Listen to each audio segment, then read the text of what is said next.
So what we're doing today is taking like an old kind of, I mean at the time it was called Progressive House, but I wouldn't really, especially by today's standards, I wouldn't say it was Progressive House. I'd say it's like Tech House, but not Fisher.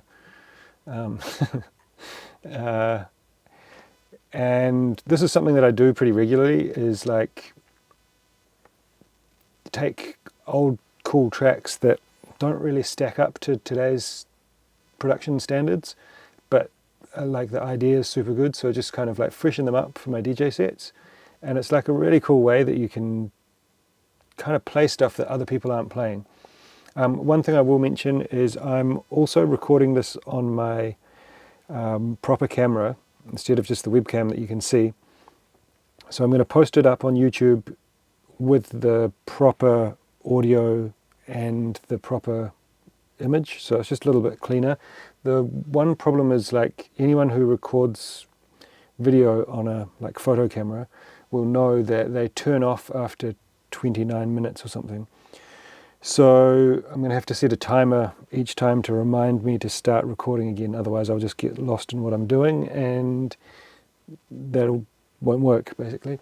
So anyway, enough of that admin, let's just jump into what we're doing. This is the track, it's Tijuana, Groove is in the Air, and it's the Moonface remix. So I'll just skip through a little bit, we can hear it.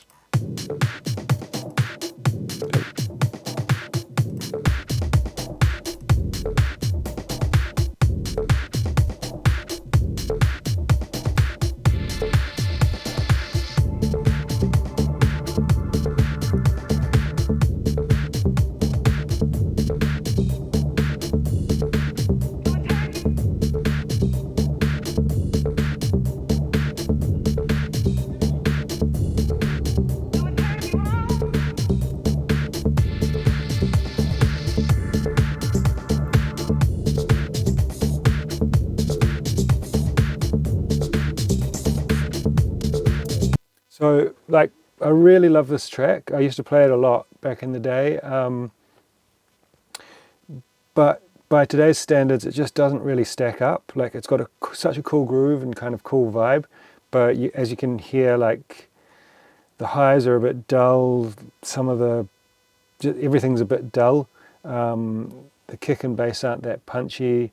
It's got some kind of like washy bits in it, and the arrangement doesn't really work for how I would play these days. That like the main break comes after 5 minutes 30, and that the overall track is 9.5 minutes.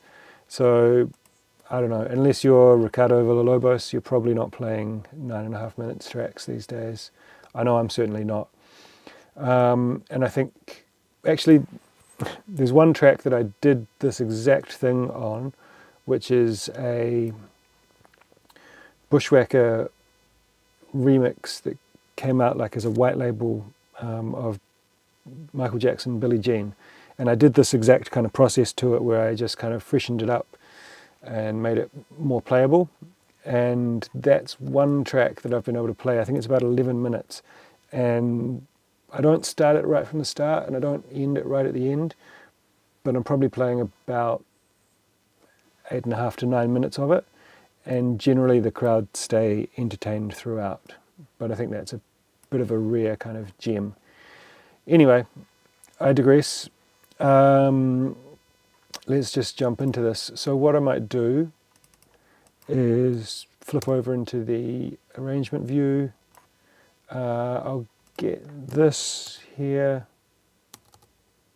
make a few audio tracks there, and duplicate it down so we can hear it.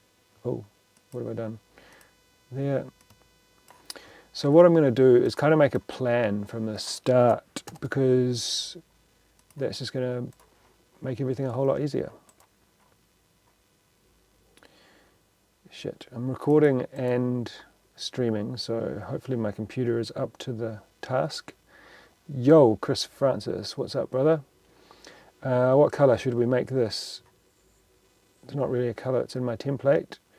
Let's make it gold, because this is going to be a golden edit, and I don't know, maybe you could describe this as a golden oldie. I'm going to reduce the gain a little bit, -5. I'm going to cut out the lows, because what I'm going to do is replay the kick and replay the bass. But first things first, yeah, let's jump through this. It looks pretty good. A lot of these old tracks, like the Billie Jean re-edit thing that I was talking about, basically every 8 or 16 bars I was having to warp it, because it was like recorded from vinyl. I think it was like made on hardware, then pressed to vinyl, recorded from vinyl. So I was just going out of time all over the show, and I want my stuff to be tight these days. Another thing that I did with that is like, yeah, I could definitely tell that it had been recorded from hardware, because it started off going in like 16 bar kind of sections, and then by the end of it, stuff was just all over the place. So what I like to do is just kind of make things a bit more predictable. It just helps for the way I play, where I'm sometimes mixing in multiple tracks or adding acapellas over the top, or just doing kind of things I like to have for the way I DJ, I like to have things in kind of predictable 16 bar sections, right? So let's just jump in and have a look at this beat grid. I think I've got the one pretty much bang on. So this is saying 126.87. I've got it slowed down to 125, which is about what I normally play. I mean, the beat grid looks pretty good. By the way, I downloaded this from Beatport as an AIFF, so a lossless file. In this kind of case, it's going to be much, much cleaner than ripping it from vinyl. So I can see there, this is a little bit off. Oh, so I'll zoom in, grab that, pull it over. Then let's jump just to the end here. I mean, it looks really good. So what I'm doing is just going to the start of a bar, grabbing a kick, and just pulling the transient right onto the grid. And then I'll just do that here. Yeah, see, it's kind of gone slightly out, maybe. That's where the kick goes out at the end. So why don't I do it here at 255. I mean, I'm probably not even going to use this. Yeah, see, it's pretty bang on. I'll call that good enough for me. I'll just check here.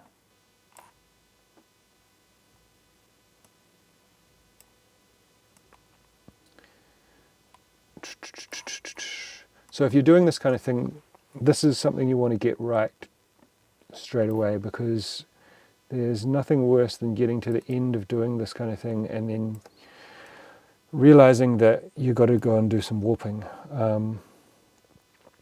No one wants to do that. What I might do is just get this one here at bar 9 on time, and then I'll just delete that first beat grid there. Hopefully that'll bring everything in to time. No. Okay. So we'll do the one at bar 2 here. Boom. Now we should have everything all lined up, so I can just kind of chop this up as I like, and it's all going to stay in time, which is what we want. I'll change this to complex. I don't know, is it a good idea? I never know which one to use on this. Different people have told me different things. No, maybe I'll use complex because I want it to sound, I don't know. Okay, so the first thing I want to do is basically come up with a structure or bits that I'm going to use, right? So that intro bit's cool, so I can chop that there.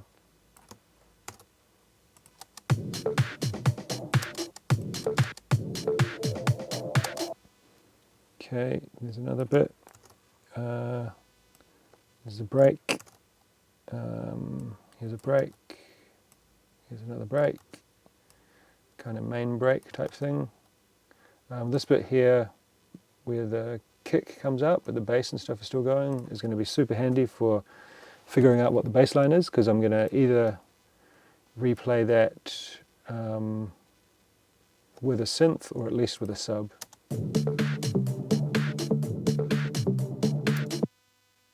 Cool, and there's these little bits after the drop where drops back in with just the kick and no bass line. Bit weird. I wouldn't really do that these days.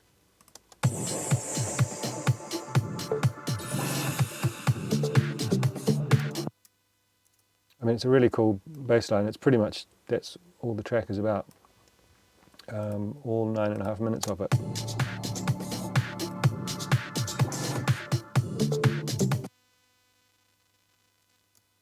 Okay. Cool. So I've got a kick drum here that I'm going to put underneath it. Bit more of a kind of meaty one that I would use these days. Just grab that and I'll just duplicate that out to like 8 bars.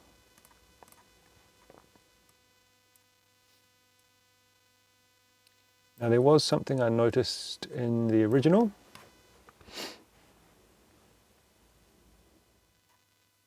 What's he clicking to split the audio into sections?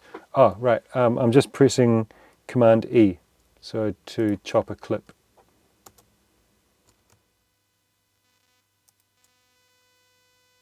You can also go like that, I think, and split. Yeah, Control E, or Command E if you're on a Mac.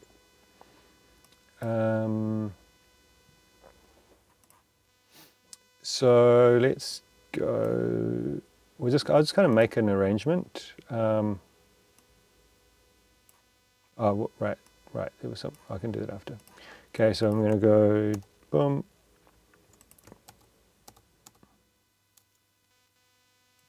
That will be enough for me, I think. Maybe. All right. So here I'll put a. Okay. Delete automation on that. So basically, how I make my arrangements, or kind of just like I sketch out an arrangement, is just using the clips like this. Color code them. And how long's that main break?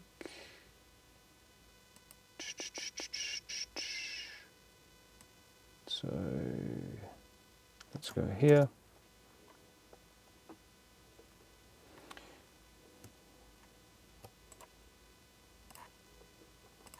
And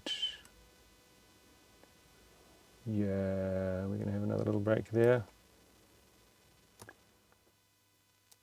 Yep. That should be good. Right, so now I can just kind of mix and match these pieces. So I might duplicate that and then delete it. I'll turn this first one off. And then, so here I want to drop into like the main bass groove.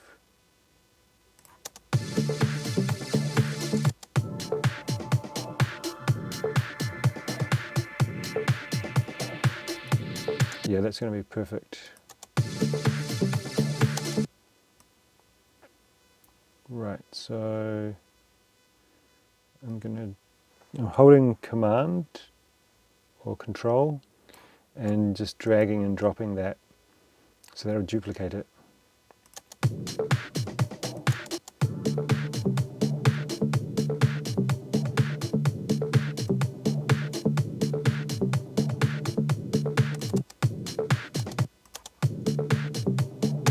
All right, let's hear this with the new kick drum.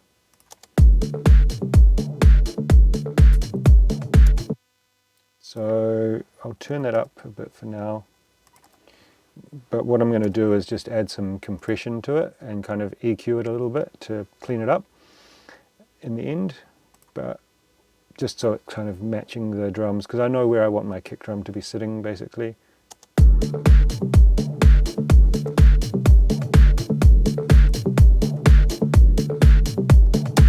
Okay, and I'm just going to EQ out that hi-hat a tiny bit.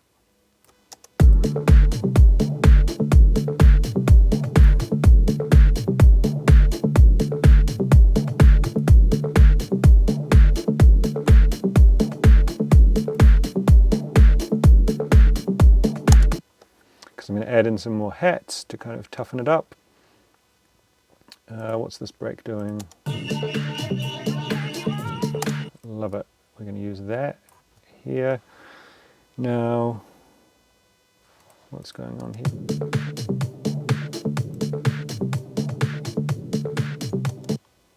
What happens after this?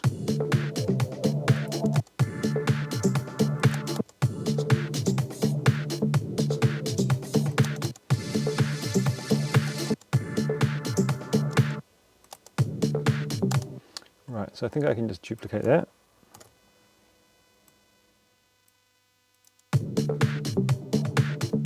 Oops.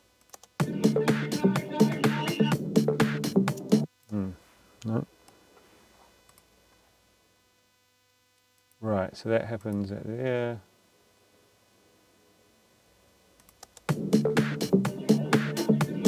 Okay, so if I just duplicate this one, should be fine.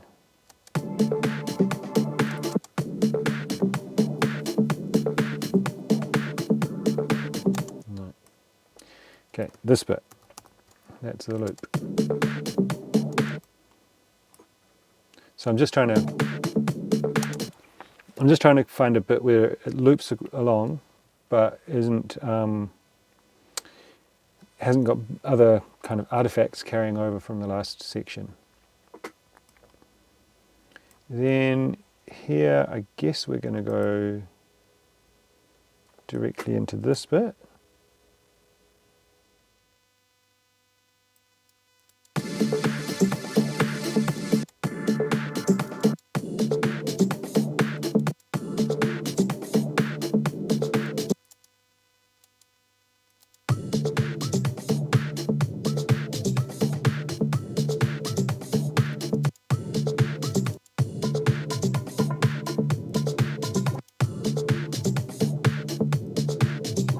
Might use that there with the percussion.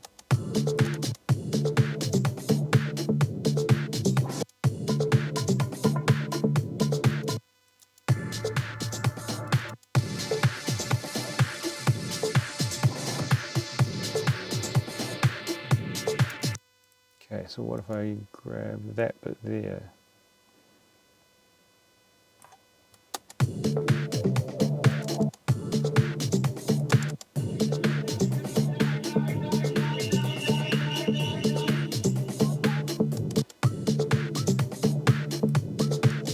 Oops.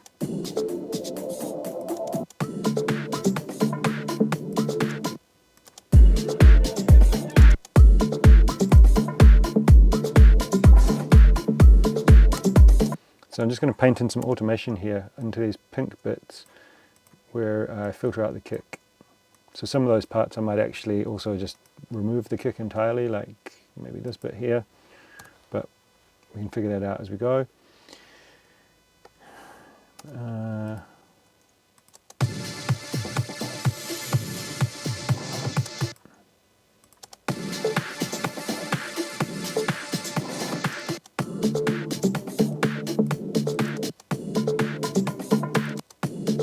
Okay, so what I'm going to do, I think, no, I'll leave that in place for the minute, sorry. But I think I'm going to get rid of that bit where it doesn't have the bass line, because it's just a bit weird. And what we've got is at the end of the track here,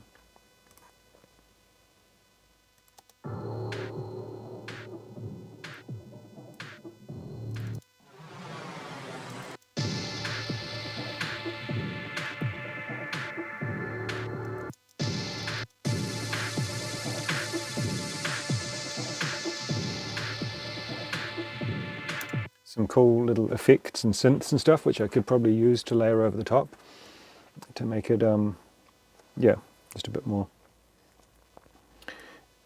seamless. Now, how is this going to work if I put this little 2-bar break?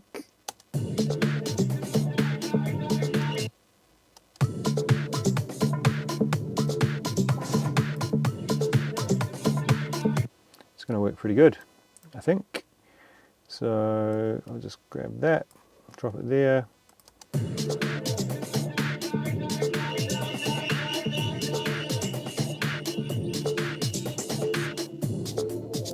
Cool. So I want to get this arrangement in place because I keep forgetting to flip between these, which is probably a bit annoying for those watching.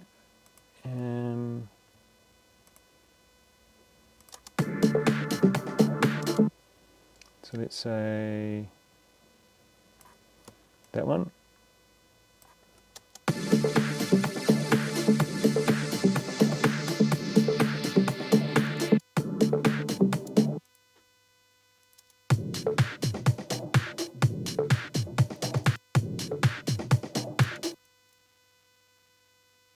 Into that one.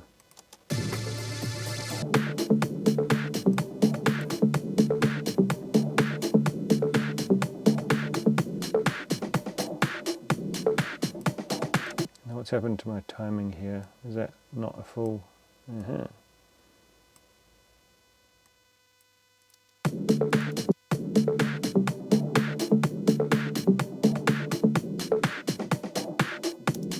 Cool.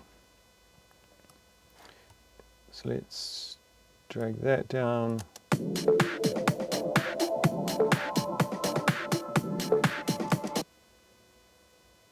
I think that can basically just come back to the start, right?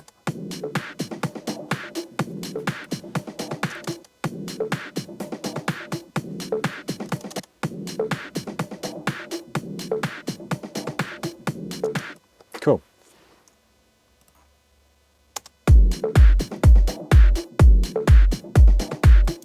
Now I'm just going to go through here and put in some markers, as this is going to help me just keep an eye on where everything is. So yeah, this first bit, it's kind of like admin. You're just getting everything in place so you can work through the process really easily.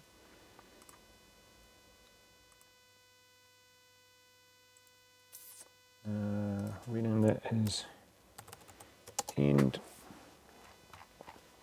Now, onto some more fun bits. What I'll do first is, let's take the EQ off here. We can just look at this.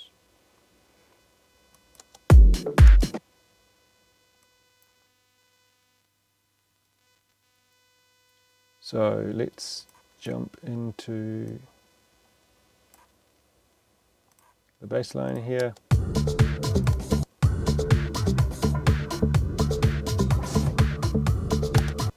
Going to do an internet speed test and see if it's all right. Baseline time.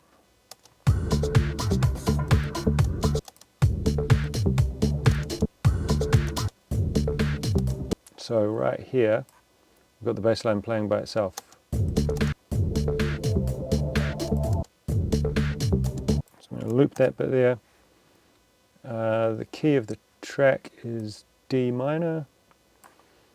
I've got a bass here, trillion, synth bass, deep tones, dark ground Voyager. That's pretty much where I always start with bass.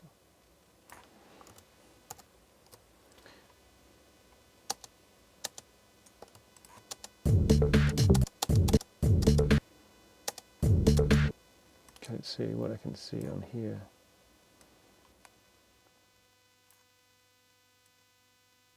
So I can see here on the waveform kind of where the bass notes are happening. Dun, dun, dun, dun, dun, dun, dun.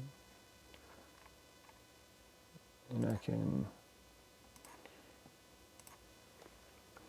I believe it was something like this. Dun, dun, dun, dun, dun. Oh, I can also see it up here.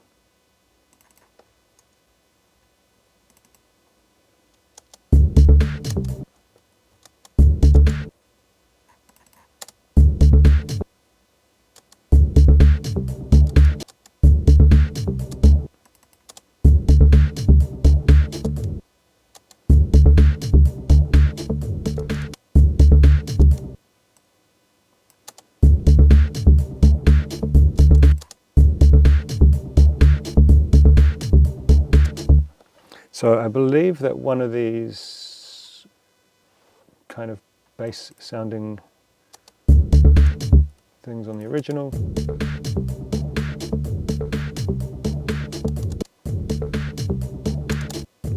has a double kick, but I'm not too sure. Alright, so after some small problems there, lost some viewers. Yo, Luca, how's it going, bro? Yeah, I wasn't planning on it, to be honest, but since I got back from tour, I've just had so much stuff to do that I didn't have the chance to film a video this week, so this is what we're doing instead. Hope you don't mind. I'm trying to do something that combines a bunch of things that people have said they're really interested in doing, so hopefully this works for everyone. Okay, add some LFO tool for some sidechain, and let's play it along. So there's some note changes in the original, and what I can do, this is how I do it. I cannot hear that stuff by ear, so if you also can't, then you're not alone. But I use this, which is Ableton Spectrum in notes mode. Oh, I'm just going to chop that there so I can start. Right. Okay, so I can see that it's mainly playing D and then it goes down to the C. Right, so just here, after the first clap, it goes down to the D, I believe. Cool, so I think it's just one D note.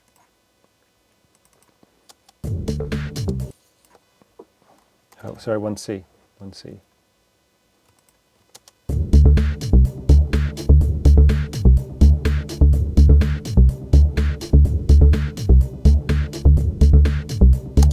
Okay, and we've got a bit of velocity change in the original here. So this one here, we want to bring it down a bit. Probably this one here a little bit down too. See if I can check the waveform here. So it seems to be like really straight. Not much in the way of groove going on, but we'll see if we can do that with some drums. So I'm just going to leave the bass pretty straight. Now let's have a look where we're playing. So pretty subby.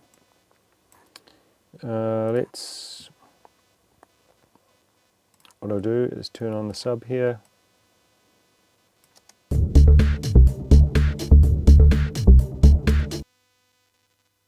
And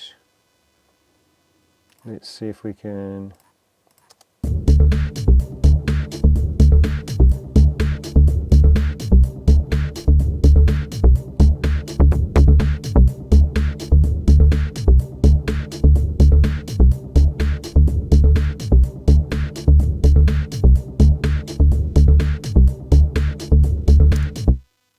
cool.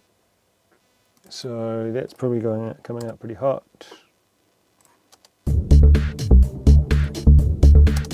Yeah. Whoops, what am I doing? That's not the right track. I'm used to working with two screens, so these live streams are always a bit confusing. So I want that to be about 5 dB.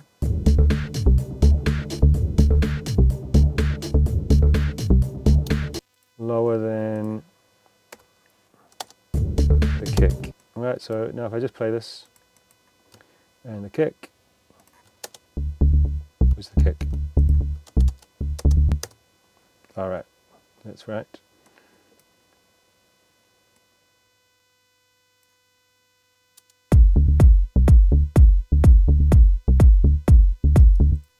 So let's pull out some of that rumble.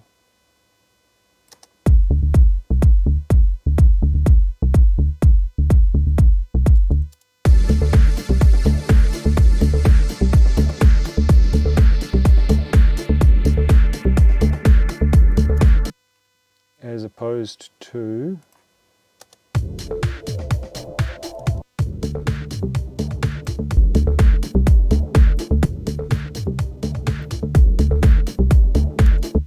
cool. So that's sorting out the low end. I might just turn this to, I'll try with this. Just want to roll off a few more highs.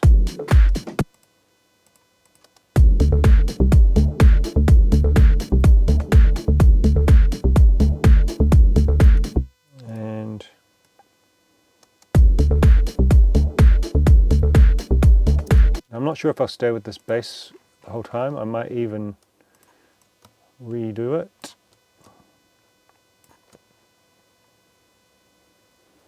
Yeah, Luca, the reason you didn't get one is I wasn't sure what the hell I was doing until basically just before, just this morning. I was like uncertain what I was going to do about a video this week, but we're here now. So there's another bass sound in the original, which is like this long kind of bass on the down. I'm not sure if I'm going to worry about it. I think it could just take away a bit of energy.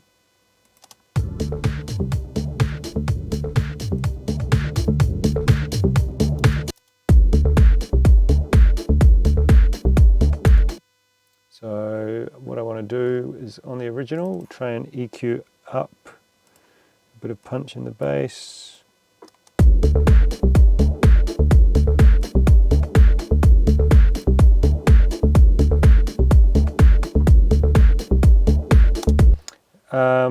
Dan Crompton, the markers are just so that I can see where the breaks and stuff are.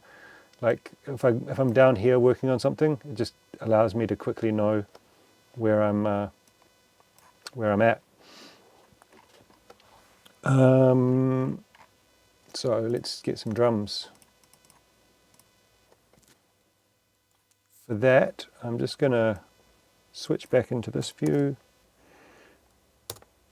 And this is how I like to do my drums.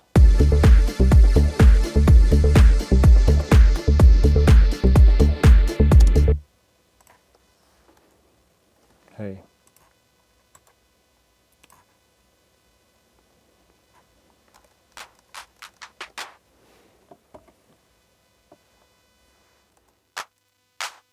Yeah, Dan, I'm big on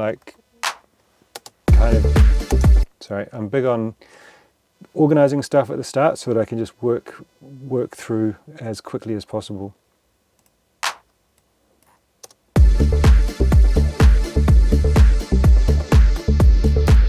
Okay, something else I'm going to do is, so you'll see I'm kind of like pulling out quite a bit of the frequencies on this.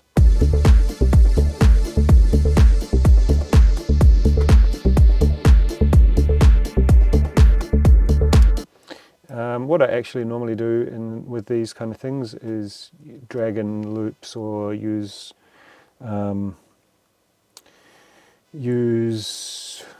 bits from past projects. Just, you know, the whole point is like, I want to do it quickly, and I'm just kind of, I'm not trying to recreate the wheel. I'm working with something that someone's already made really cool. So what have I got? That one here. Simulation. So here's an edit I did of Roisin Murphy simulation, same kind of thing.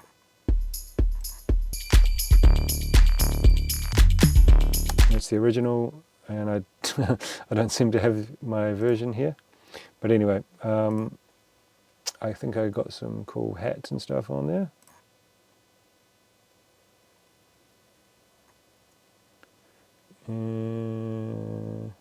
Let's see what these open and closed hats are.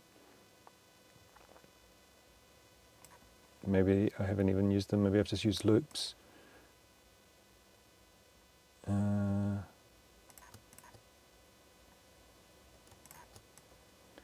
let's grab those claps. So I'm probably not going to use the exact same ones, but it's just a good starting point to see what's working and what's not.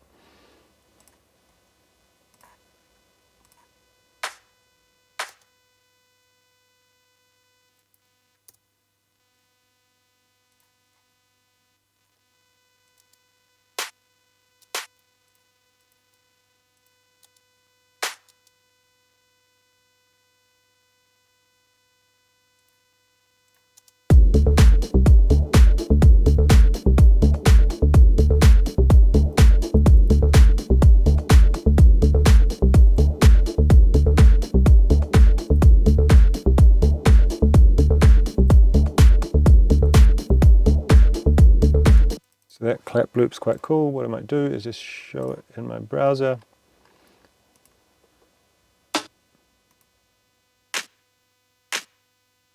Okay, I know where this is from. This is from Space Food. So something that I do a lot is if I've got a sample pack that I use a lot that is not in Loop Cloud,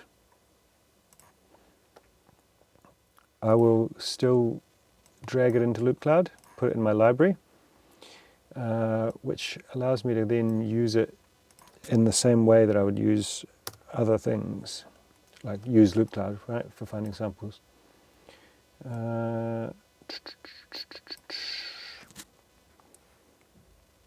Okay, Loop Cloud. Just gonna have to shrink this down a bit. And it was this one.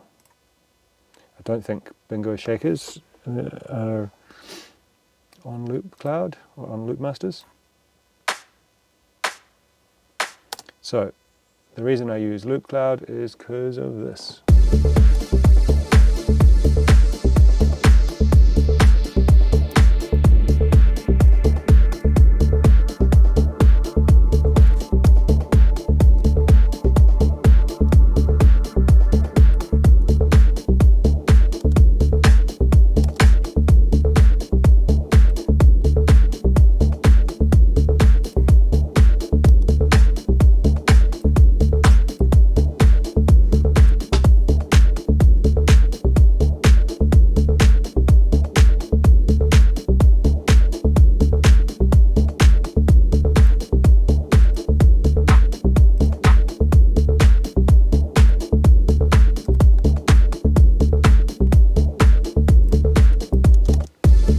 Okay, so that's sounding tight.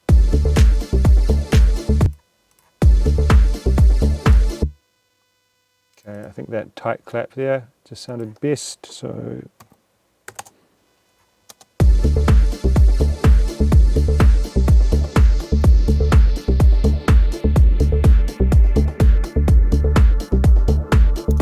then what I might do is layer that with something from this East End Dubs pack.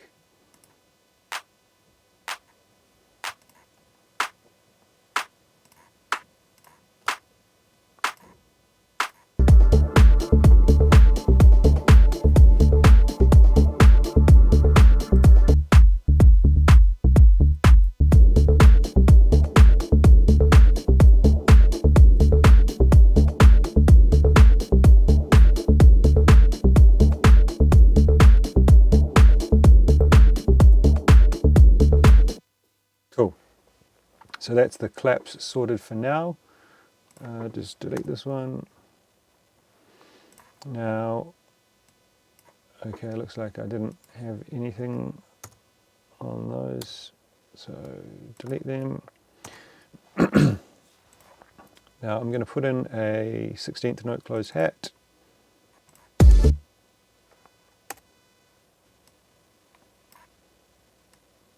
oops.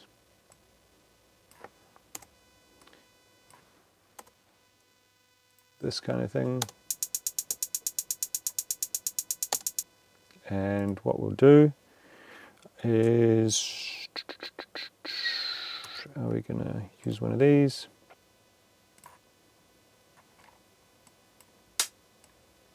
I mean, that one already sounds good.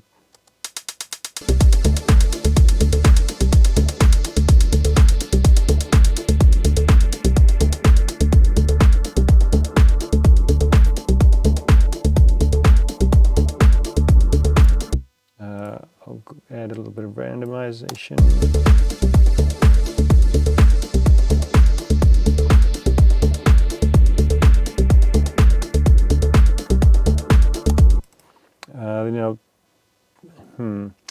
Not sure. I might just try some different patterns. Just not different patterns. It's going to be 16th note, but just with different velocities. So this is a classic.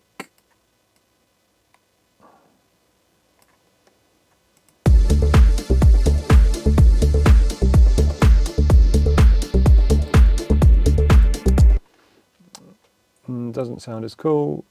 So what I might do, let's try something like this.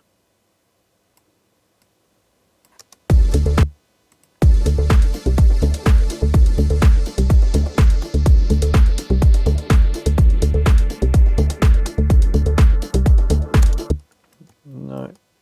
So what about if I...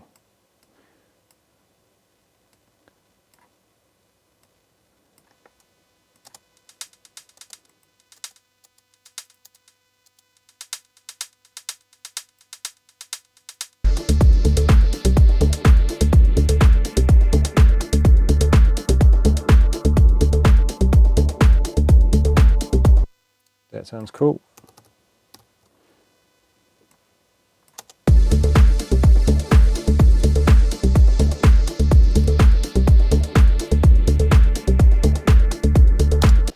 Then, yeah, I use the markers every time I'm making a track, basically. It just really helps. I'll kind of do the arrangement. I do the arrangement super quick, usually just by painting in the kick drum like I did on this one. And then I put in those markers so that I can see what I'm doing.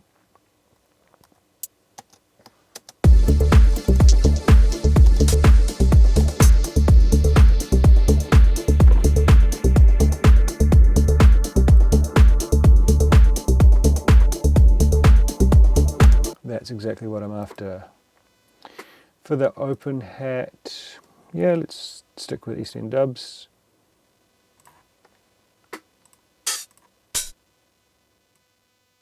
As I've said a bunch of times on the channel, I use this pack a lot. It's just like a really good standard kind of, I guess it's just loads of drum machine sounds pretty much.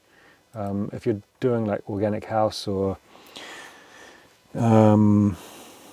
progressive or something like that needs a bit more organic kind of sounds to the drums, then you probably, it's still really good. It's like just a good solid run-of-the-mill drum sounds, but most of them are drum machine based, so you probably want some other things to work with as well. But I mean, look at this.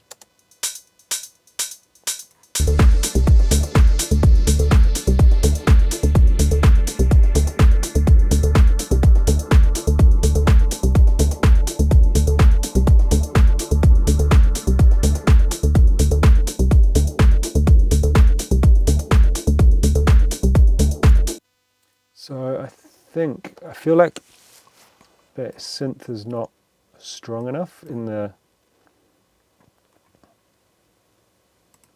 original.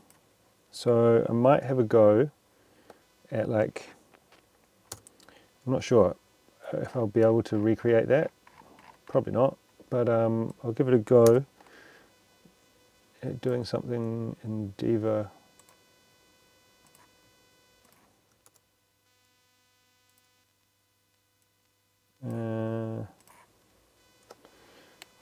And I normally go with the template, mini poly, and I change these to the analog envelopes. I should actually save this as like the initialized preset or something, but that's where I generally start from. So it sounds like it's playing like a sub.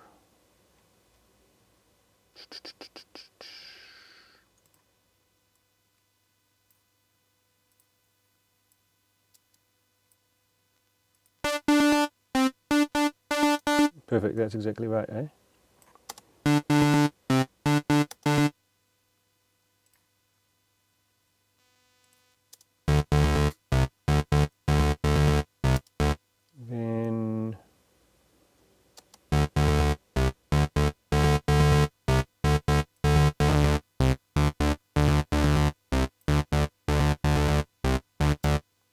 Then I'll bring this up another octave and bring this down 5 semitones.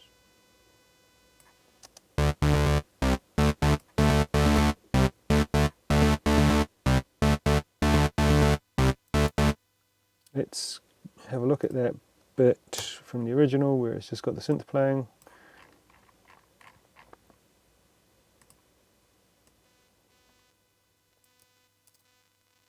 I'll drag that in over here.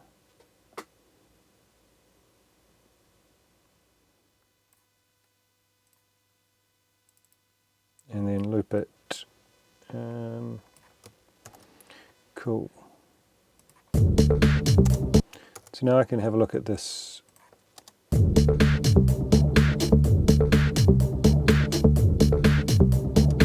Okay, so that's playing D and A, so that's basically what I made.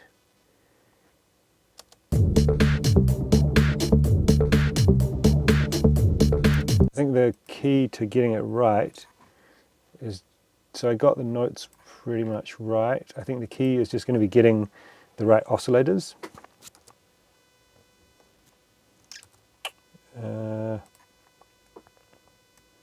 Maybe try square.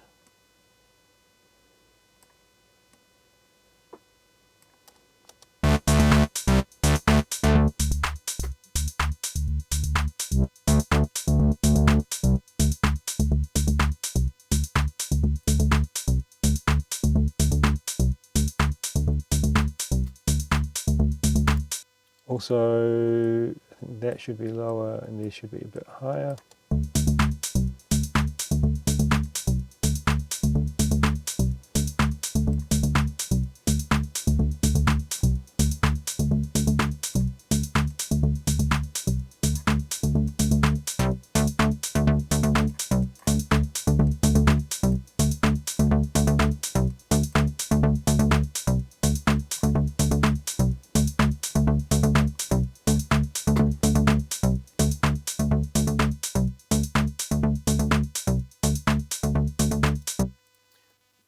Anyone in the chat can hear what kind of oscillators is being used in the original?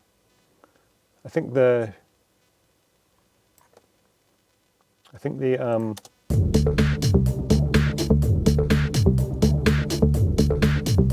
it's got a kind of FM sound to it, doesn't it? I don't know, we can see how, but yeah, if anyone has an idea about the oscillators being used, let me know. But I think maybe you can go with this for the minute.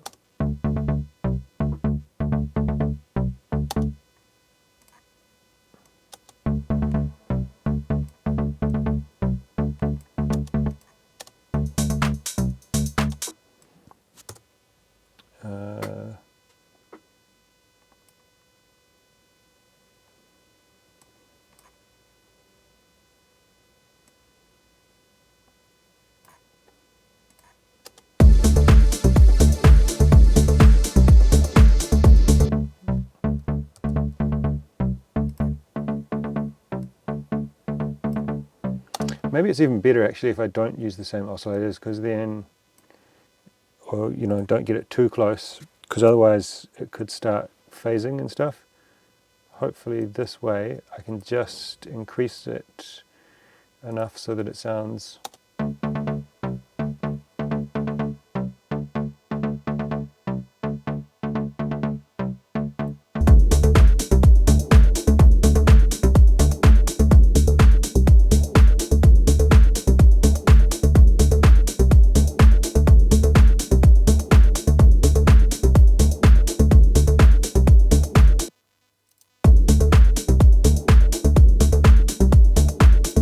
Yeah, I don't know, it's not sounding quite right, but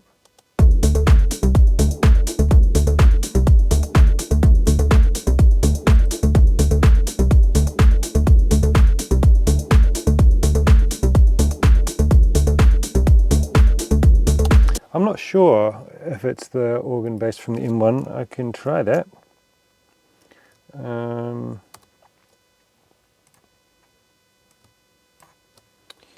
That would be very handy if it was.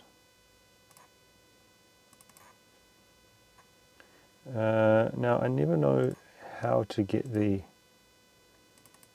I can never find the actual organ bass preset, like in the program. I always have to go to this combi thing and then do this MIDI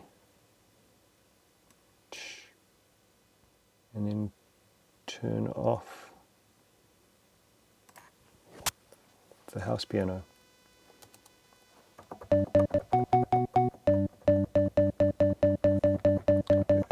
So the thing I would say is that the transients, or the frequencies look different.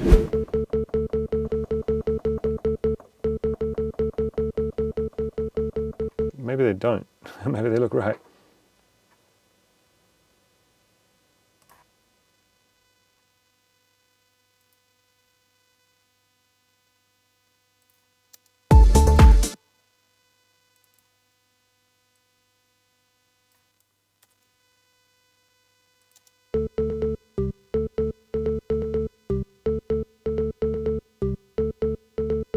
Alright, okay, I think you're right.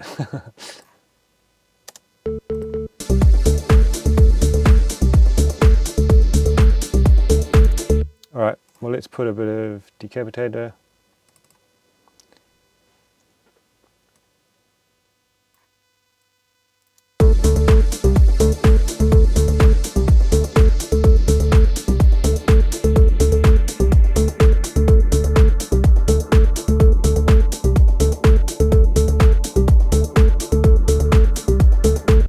Sounds a bit stiff. I don't have time, so I'm gonna go add some random and add some random velocity to it. Let's turn the reverb off on it.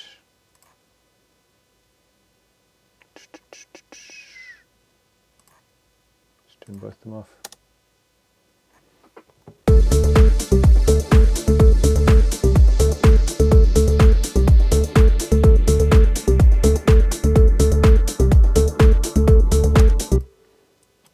Okay.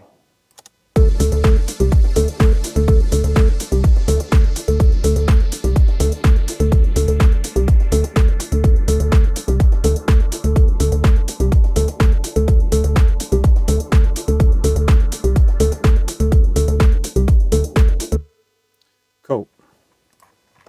Well, that was easy. So now we've got the sub and this.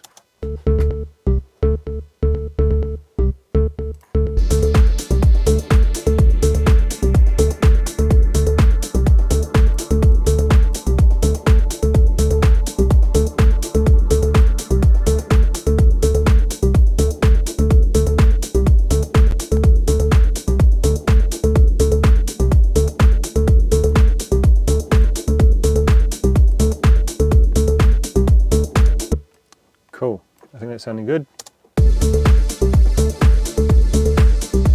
And it seems like it's not phasing, which is pretty cool, pretty lucky.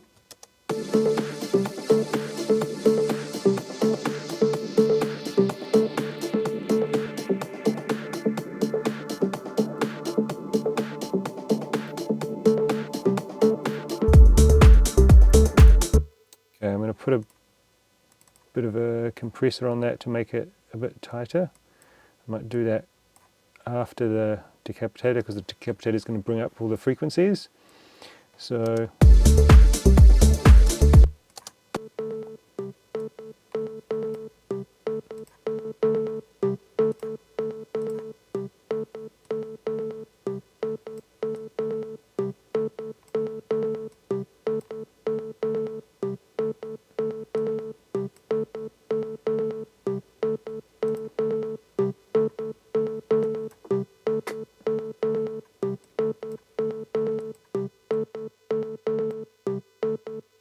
So yeah, what I'm trying to do with that is just make it a bit more punchy basically.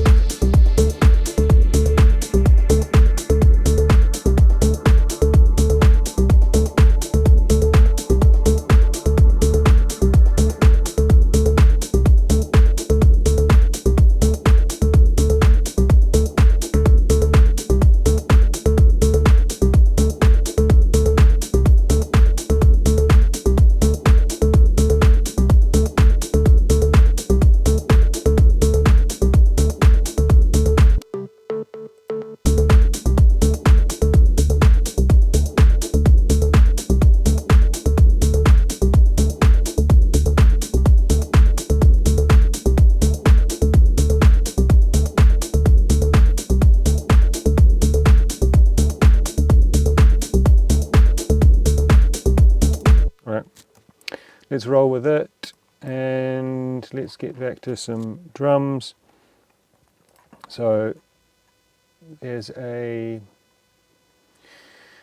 pack that I use a lot for this kind of stuff.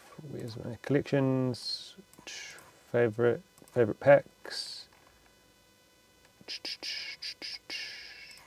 Little helpers, Daniel Dub.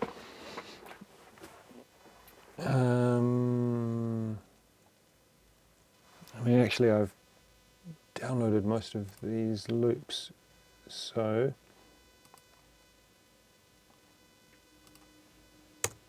I can just go here to Loop Cloud, search for Dub, Daniel Dub, drums, top loops.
Alright, maybe just one of these as a layer. The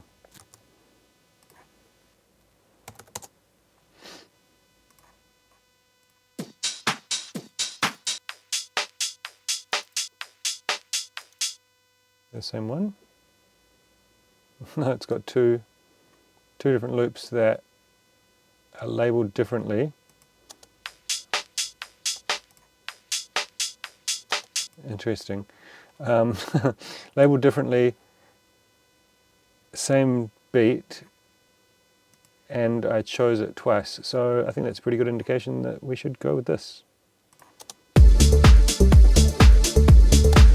Now what I'm going to do is just edit the envelope here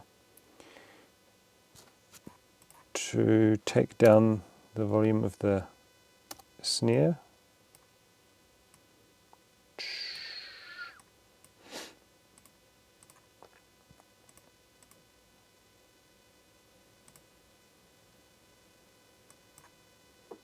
I have had a couple of people comment before when I've done things using loops, like, oh, what's this shit?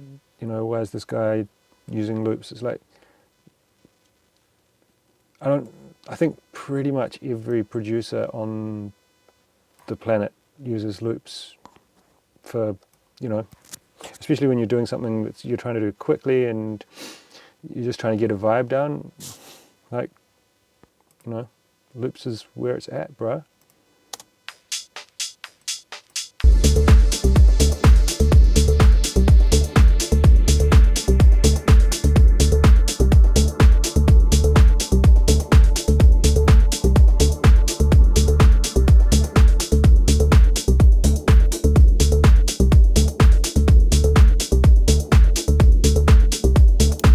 Cool, that sounds pretty much bang on. So I'll chuck that guy in.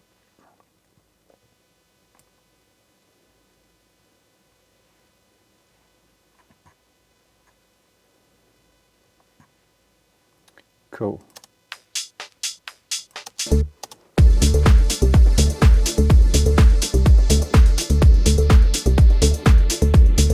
Okay, and just for context, this is where we started at.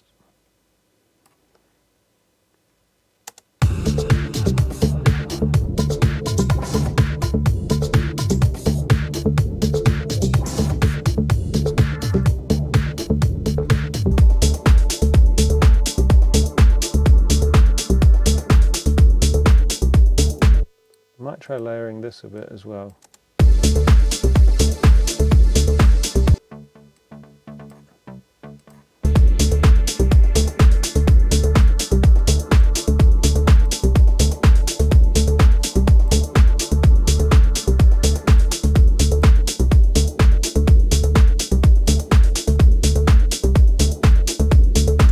Cool. So let's grab all of these bits. I'll just record them over.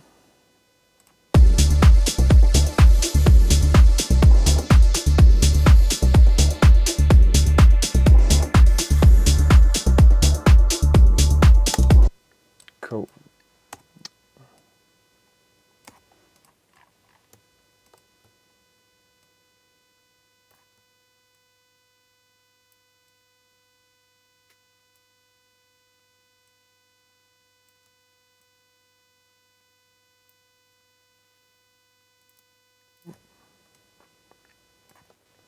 So that's like a good kind of foundation for the drums.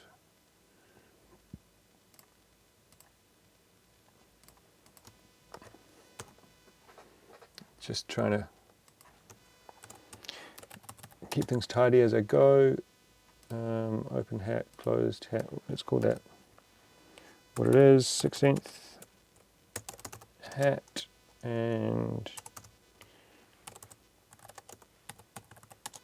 top loop. We got bass, we got saw, layer, organ in one.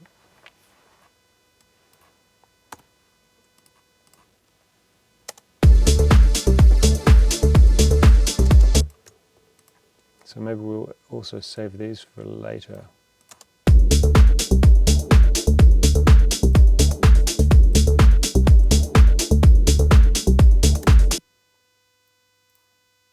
And this, let's have it coming in here.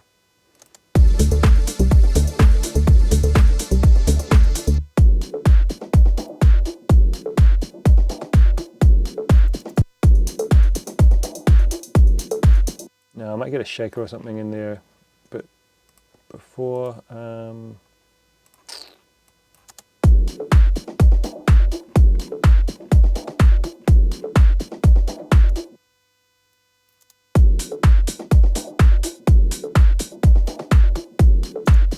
probably want to like closed hat, just a nice punchy one to go under there. Well, what's this got? Maybe I want to start with that.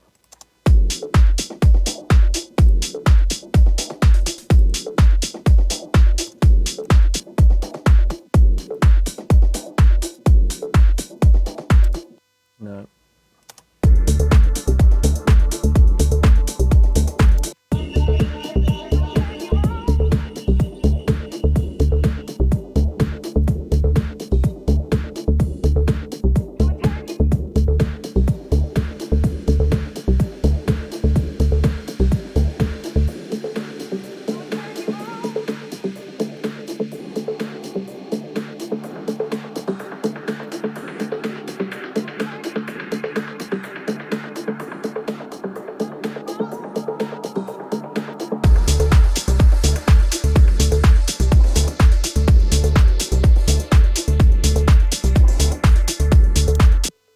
Okay, so I'm going to probably add in a bit of stuff on the drops here.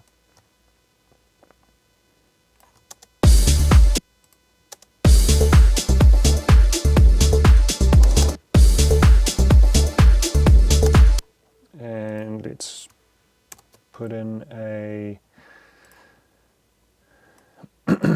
so I'll put in a snare riser,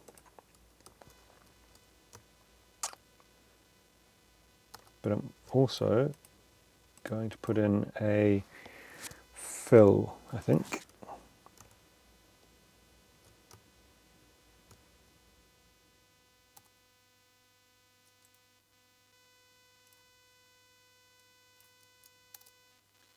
Okay, make a new MIDI clip. Oops. And let's go find 909. Come down.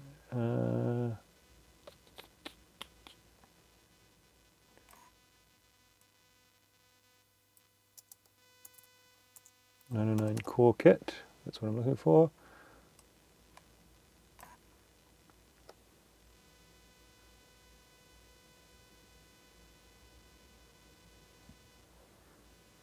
Now, is that the snare? Is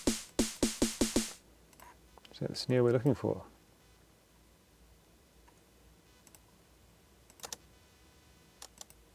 It's not doing, alright, of course. It's on C, so let's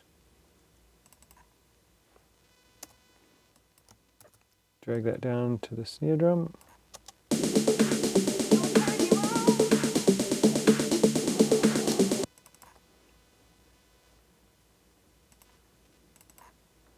And then whack in some automation.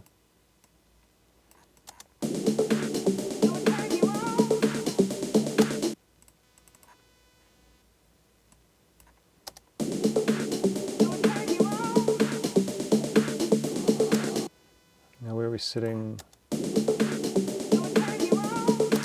A, that's cool, because that's in the scale.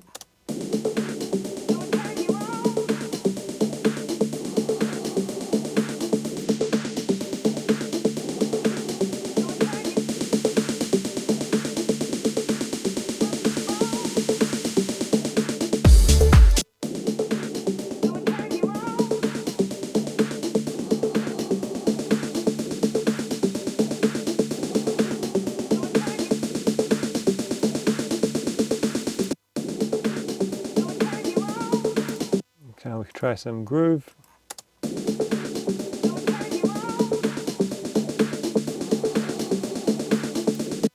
tend to just keep my snare fills like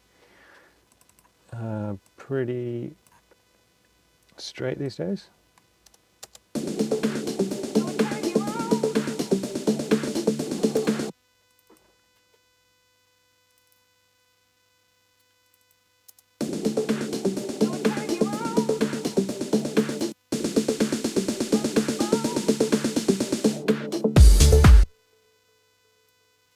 Okay, so maybe we want to go to somewhere like that, and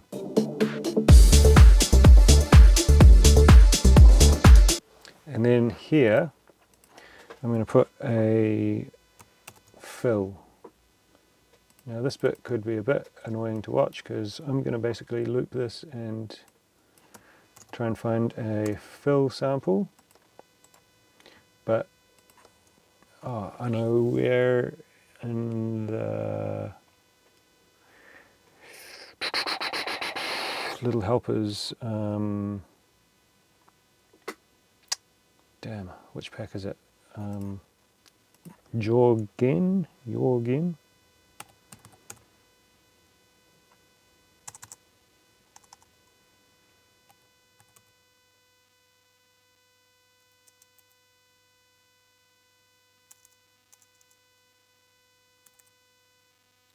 Shit, I can't remember. Oh, hang on, I own the pack.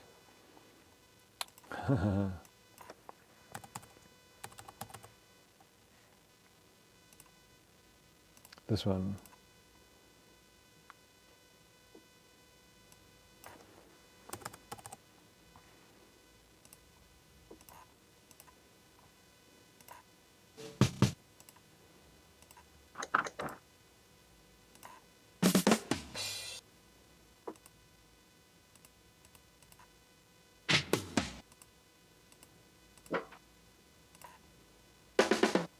Something like that, I think.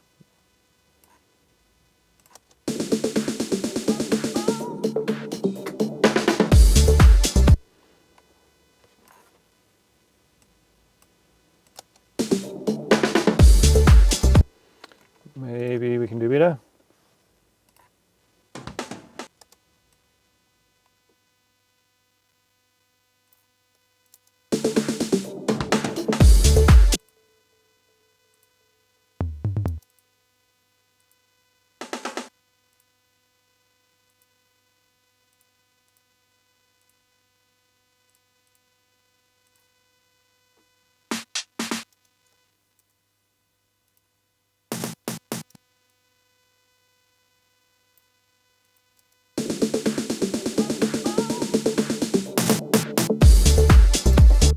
No, it's not quite. Something like that. Well. Okay, so I'm just going to play one myself.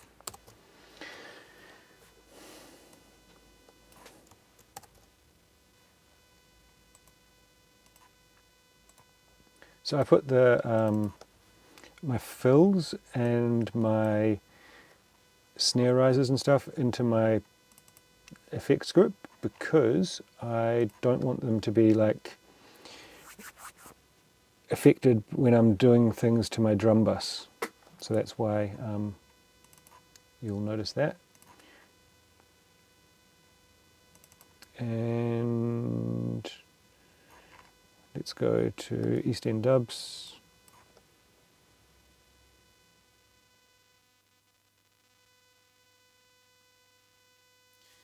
Mr. Feel Good Mix sounds good, bro. I haven't been to Kern for a few years, so that would be good. East End Dubs.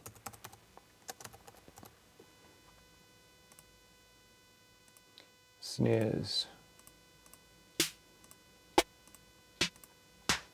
There's just some really good snares in this, seriously.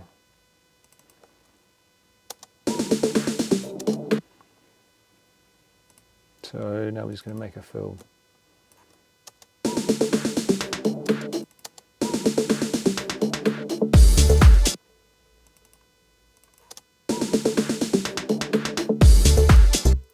And that sounds a bit rubbish right now, but with the right sound and the right kind of velocity and stuff, I think it'll be dope.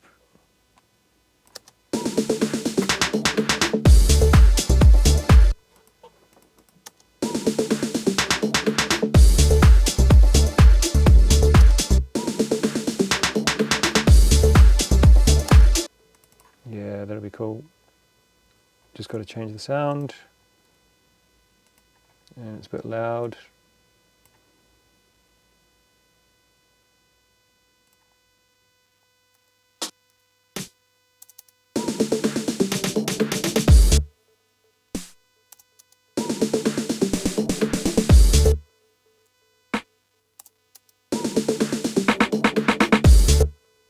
Let's just loop this part here.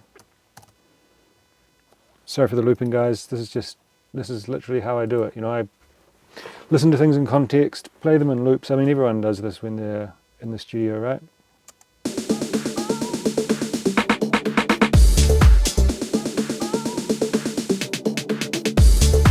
Yeah, boy.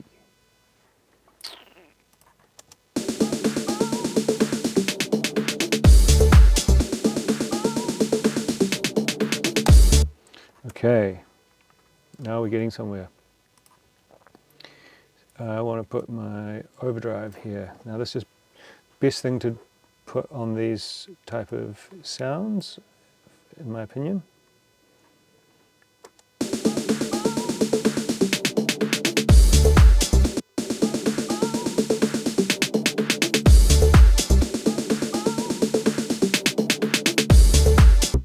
Yeah.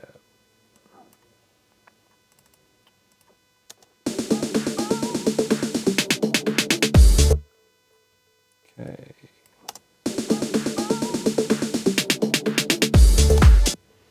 Dope.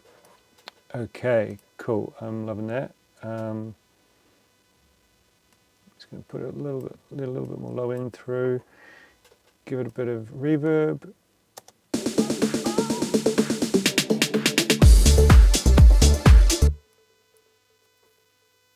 Maybe I could have it like go.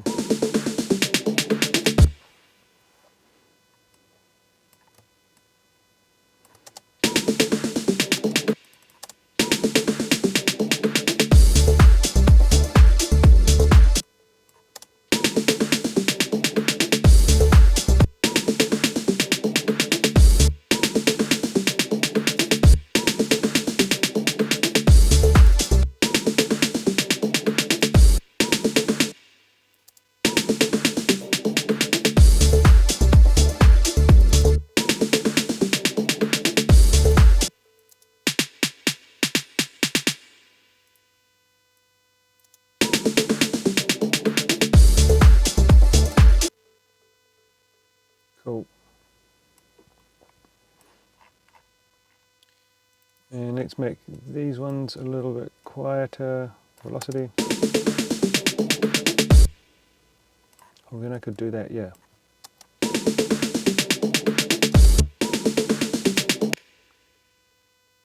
I don't want to all be quiet, maybe.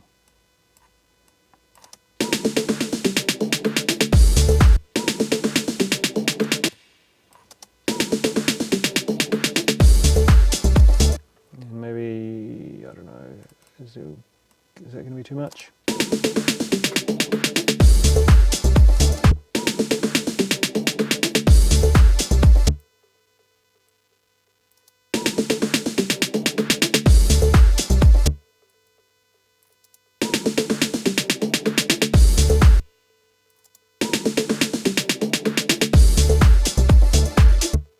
All right, now I don't like the sound, but we're getting somewhere. We're really getting somewhere.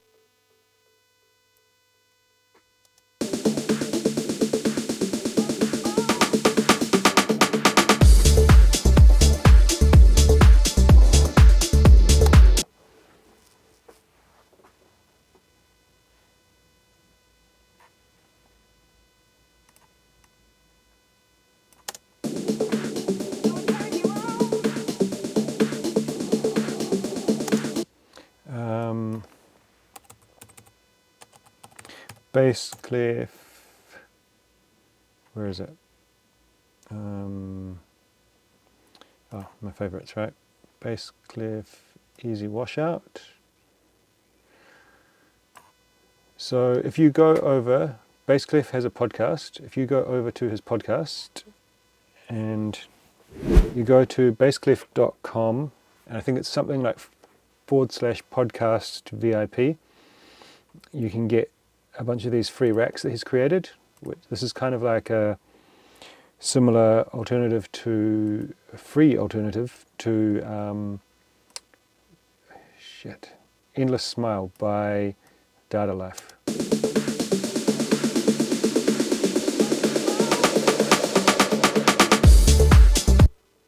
Nice.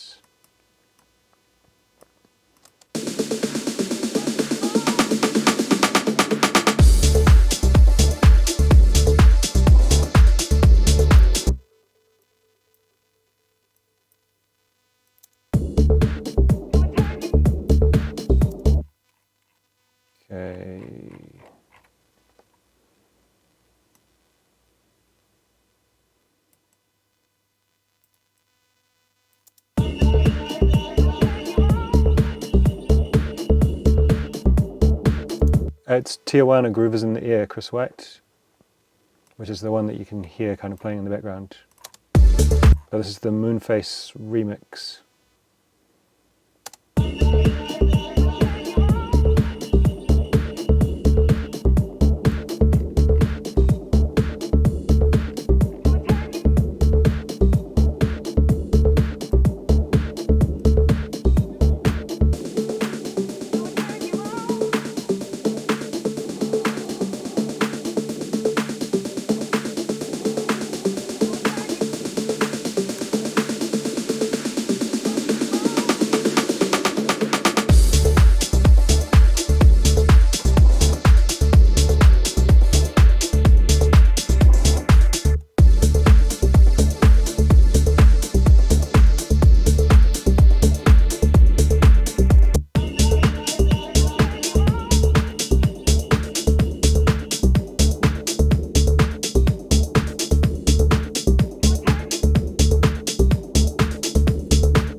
Okay, so some other things that I often do is like add in a few kind of snare fills and clap fills and stuff like that.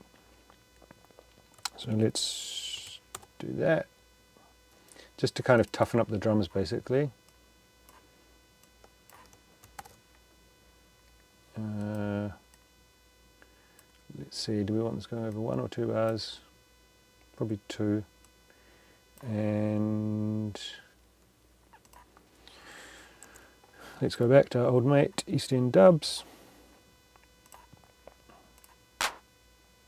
Perfect, every time.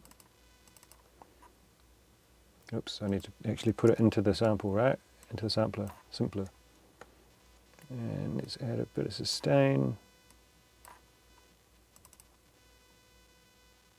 And it's probably just going to be really simple, something like this.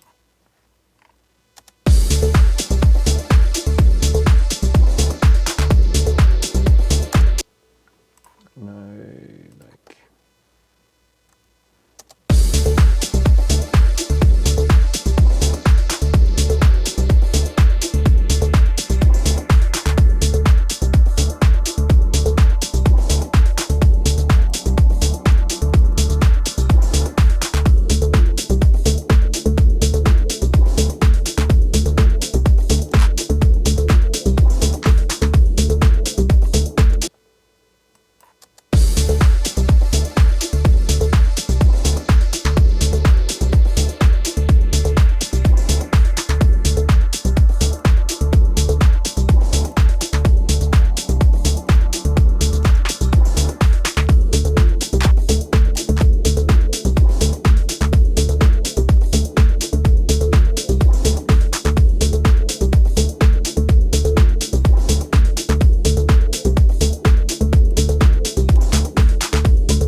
Sounds like a 909, but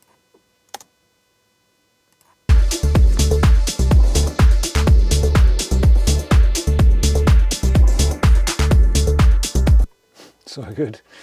Isn't like, where would house and techno be without the 909?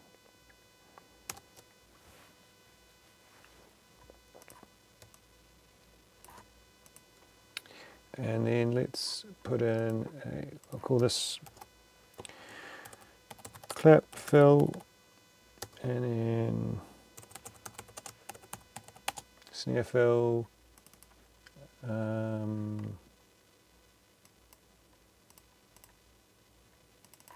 So what I like to do when I'm doing this kind of thing is leave the original ones in there, so I can so I don't put things over the top, basically, because these are intended to like play off each other.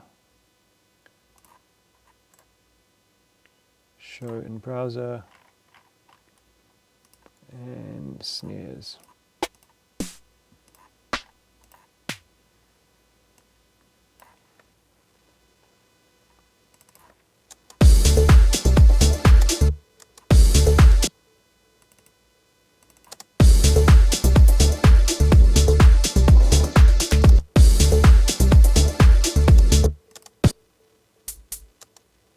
Oh, did I just...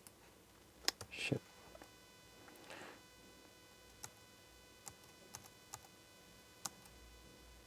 Okay, I put that in the wrong simpler.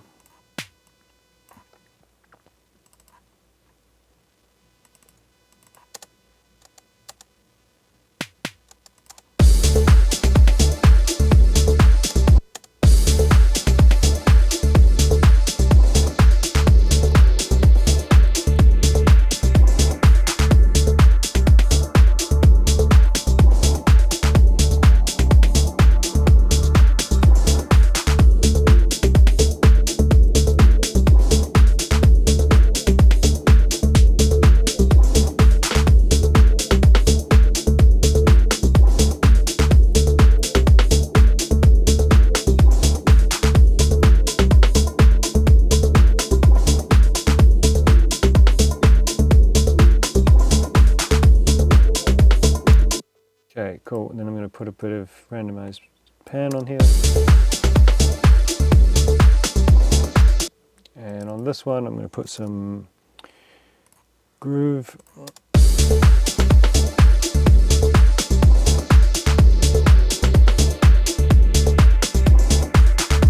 Okay, I can hear that I probably want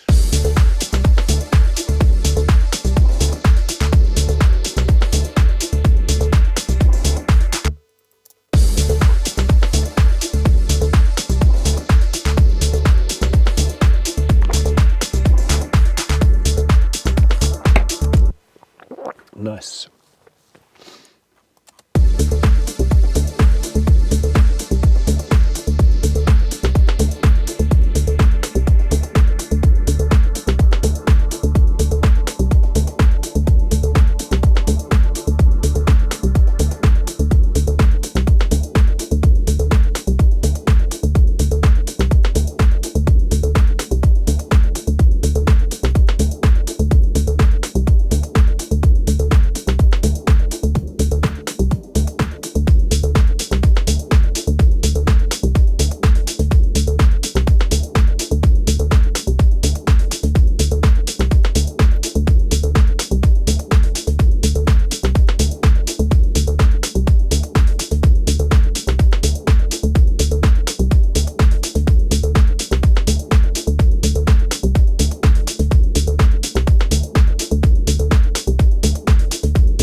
So I'm probably going to chuck the snare in like this, and I might not use it exactly like this, but it just kind of fills in the blanks and means that I don't, there's something there. So some of them I might switch out or do something a bit different. I'll just copy this through to the main break, although we might try and kind of, I don't know, do something a little bit different there, but it's just about kind of like getting things in place and then moving through as quickly as possible. And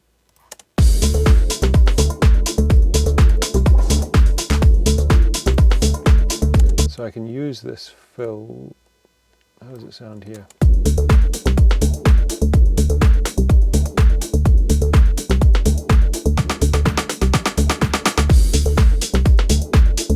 So why don't we make a slightly more subdued version of that.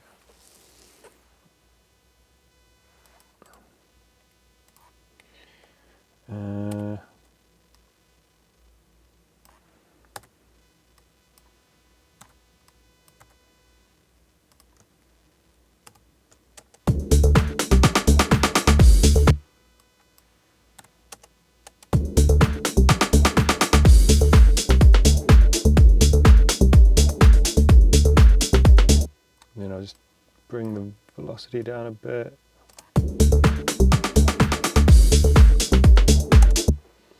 Cool, and then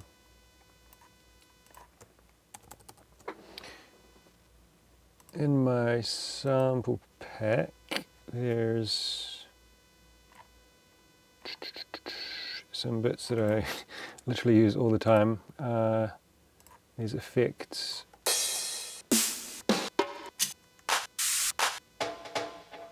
That.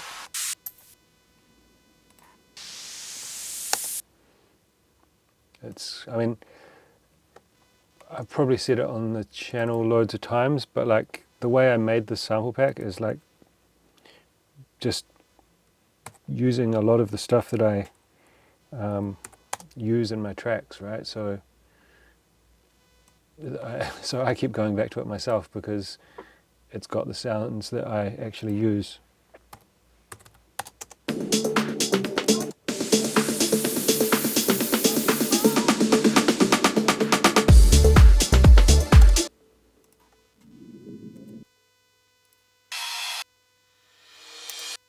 That.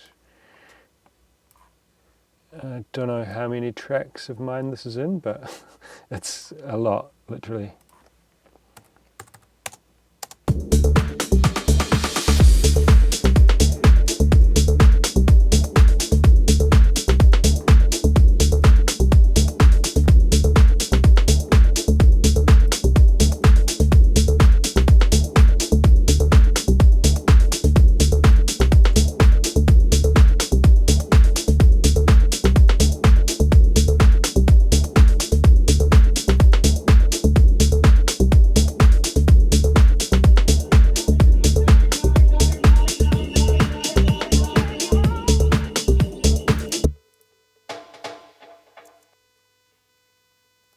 Love a good one of those.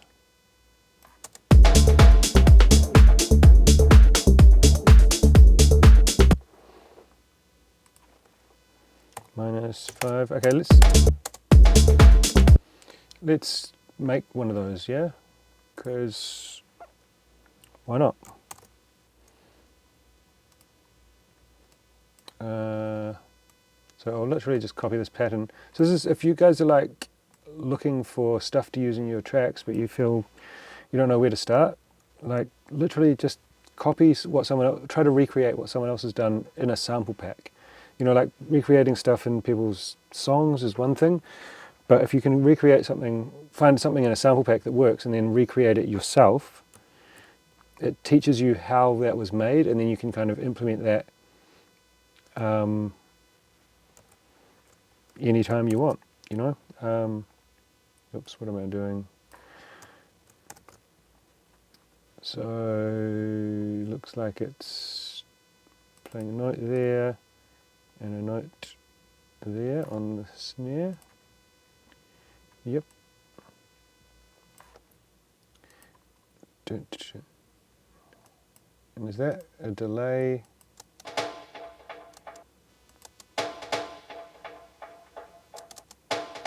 So it's like a ghost note there, I believe.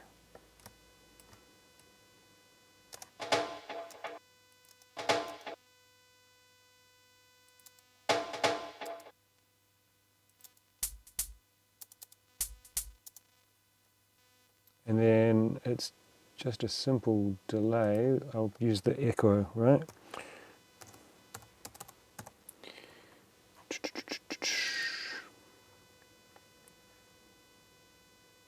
With,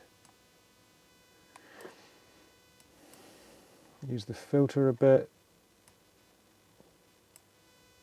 quite a bit of feedback, and I think it's probably a quarter note, not dotted.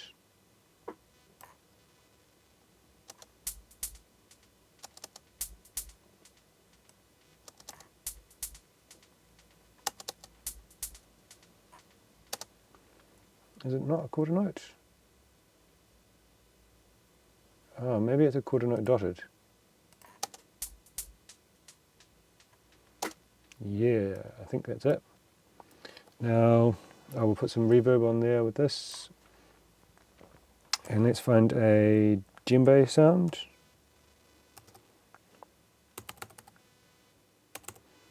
If you have Ableton Live Suite, you can download a bunch of like additional packs. One is called, oh shit, it's a percussion pack anyway. It's got loads and loads of stuff.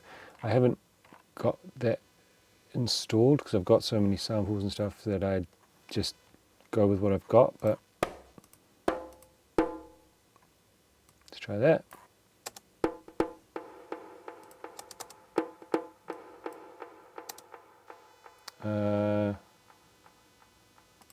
Pre. No, that's sounding a bit weird, so let's take that reverb off.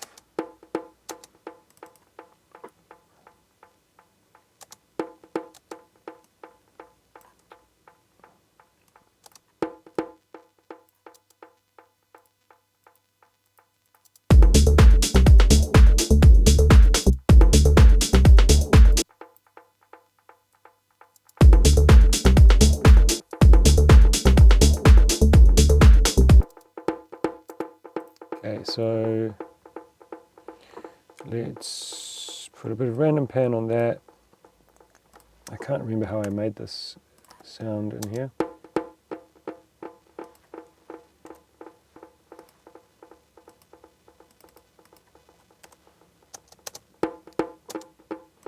Okay, now I want to put a reverb on the channel, I think.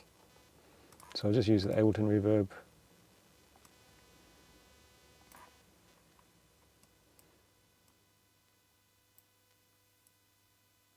Bit of decay. I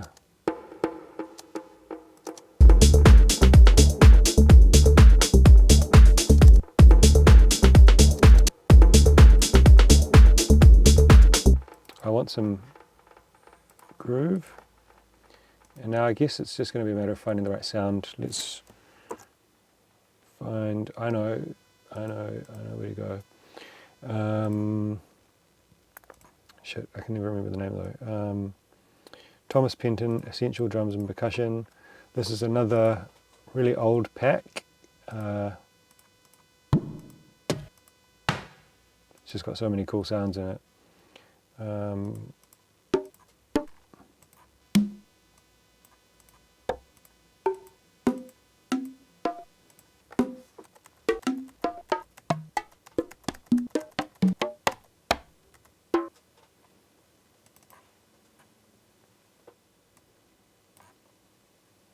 Oh no.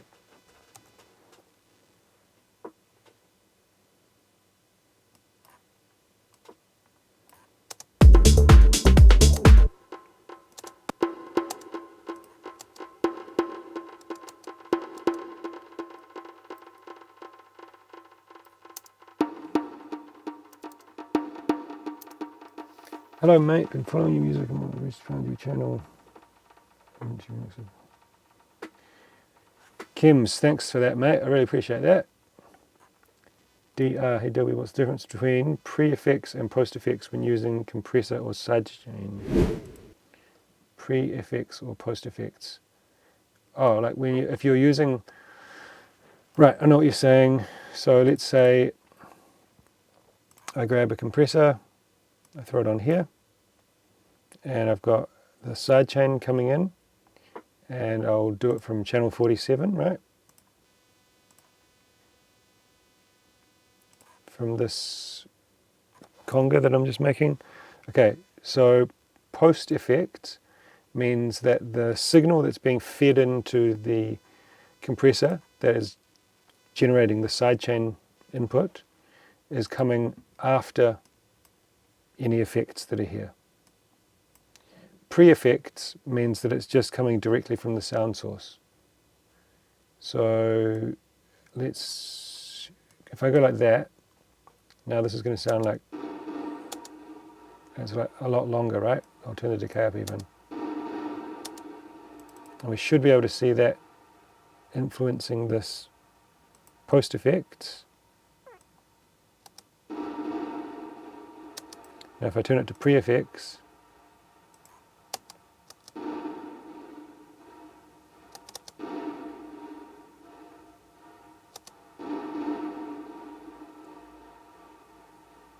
So you can see there's still sound coming from this, but it's not actually influencing the sidechain.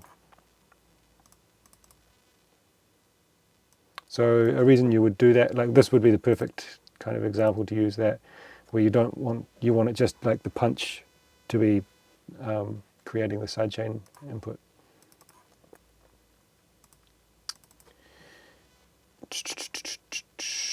Now I need to go back and undo that. Take that back to about 150, 30 or so.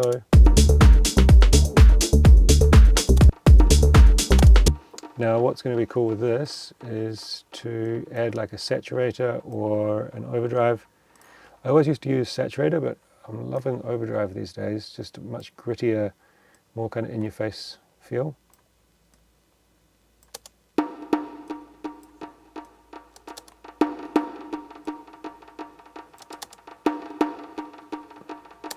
And maybe I'll do that before.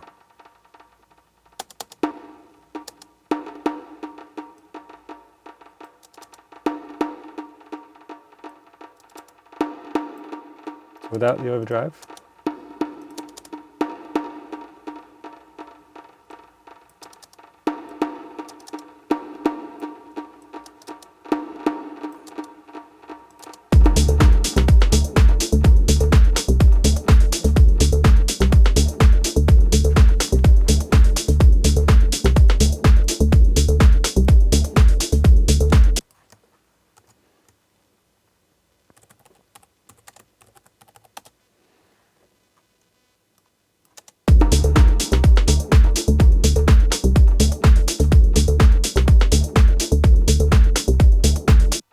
Is that the right delay, guys?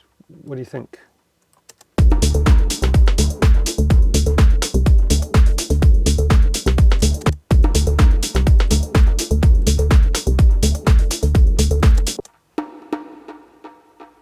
I think I like that, the standard better. You can also do some really cool stuff in echo here with like, so you can add some noise, turn up the morph, turn up the amount.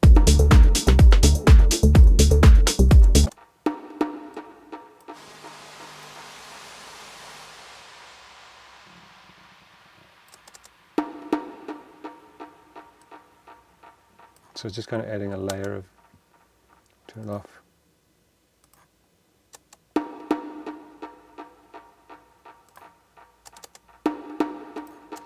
Just a kind of grittiness in the background. Ducking, which will duck the echo to the original source, which is really good on synths and stuff like that, so you can still get the punchy synth through, and then also have the delay, like if you're having a big delay or something like that.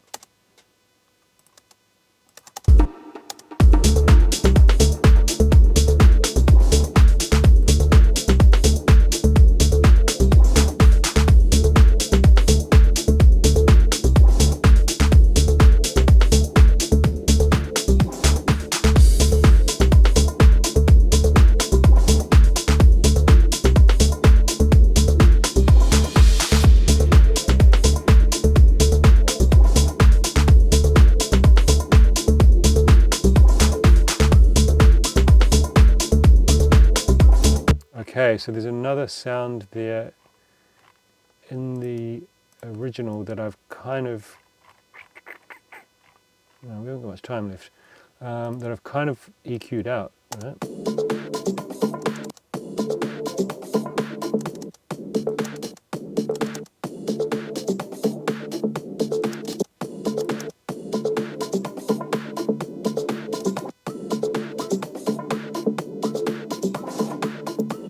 That dun dun dun dun dun.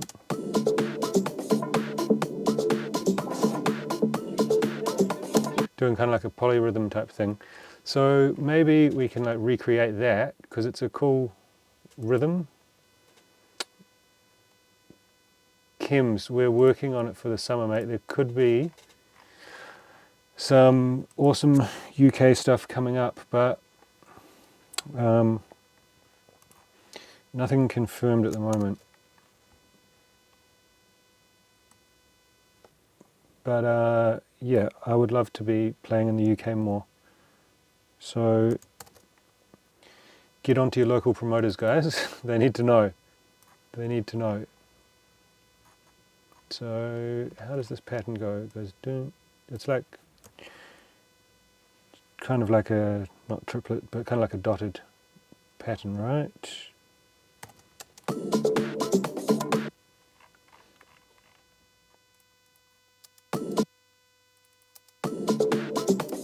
Like that. Doom, doom.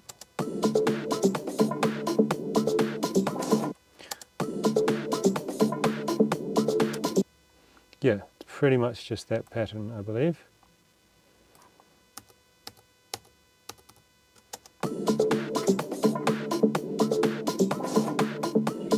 Yeah, this was like super. I mean, I guess it's not anything like groundbreaking, but in that kind of early to mid 2000s progressive house, tech house kind of stuff. This was like a really popular synth pattern. John Creamer and Stefan K and dudes like that used to use it a lot.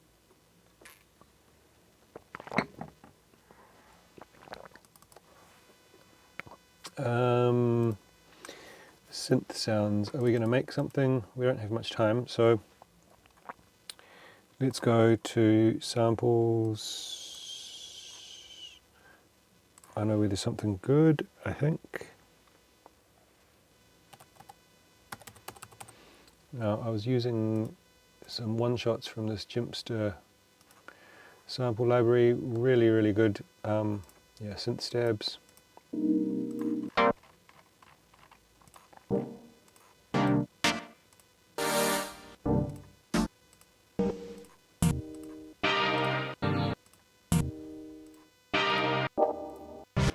Okay, maybe they're not going to cut it for this, they're quite deep. One more question. I've seen a few producers balance the kick and bass using a VU meter.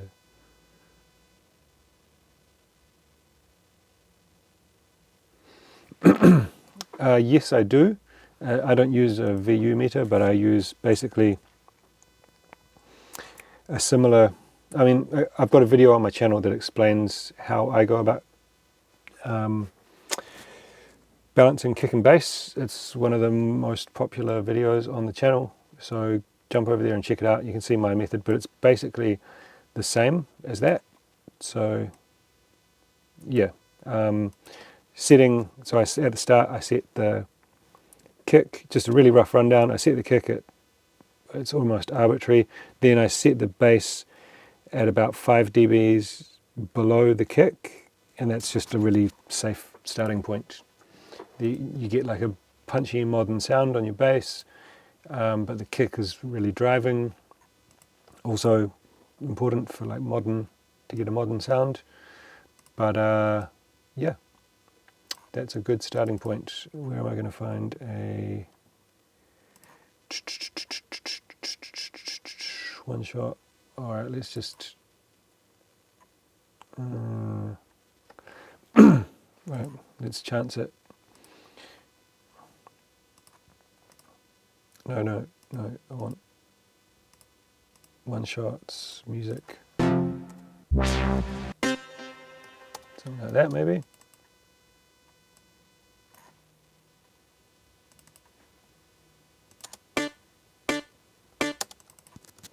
Yeah, that's probably close enough. Turn that to complex.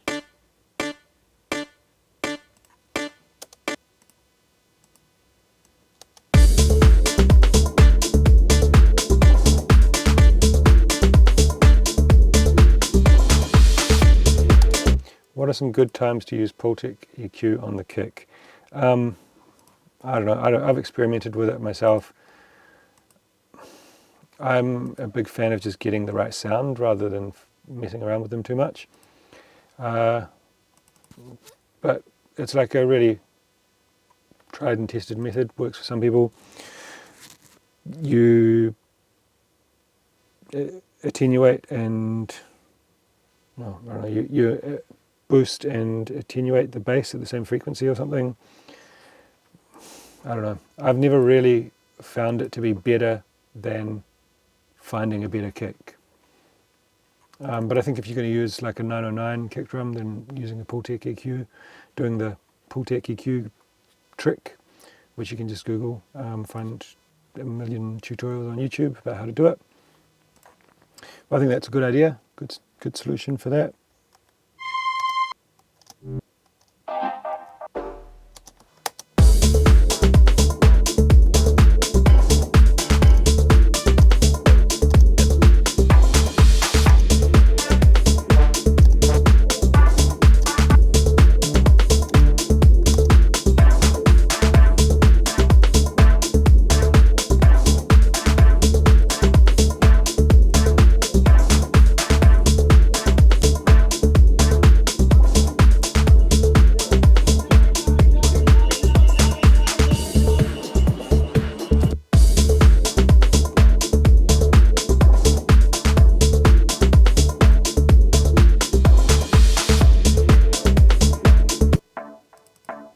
I don't know if this sounds good or not, but I'd probably this is something I'd probably do. Albuquerque, my bro, how you doing, man? Hope you had a good weekend.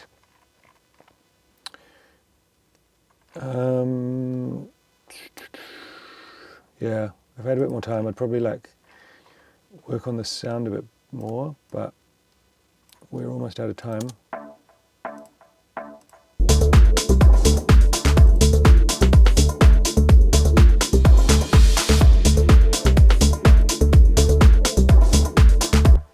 Something that always makes stuff sound better is, where is it?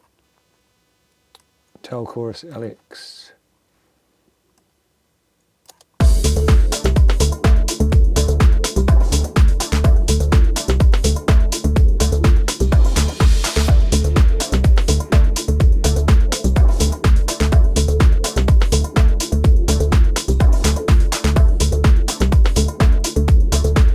Let's get a bit of variation on the MIDI, on the velocity there.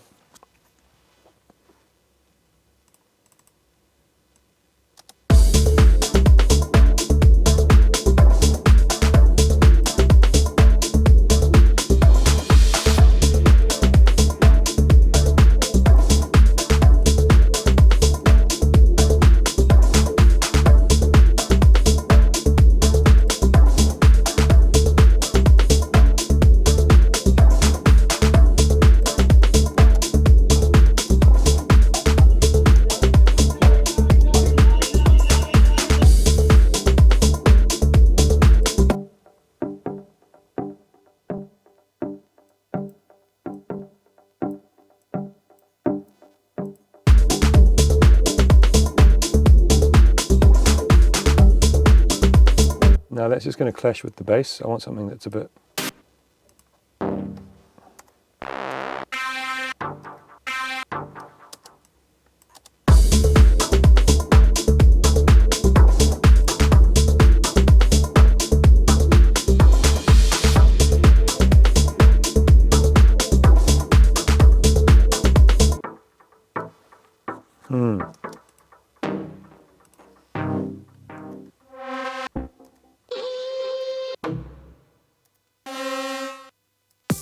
Right. Oops.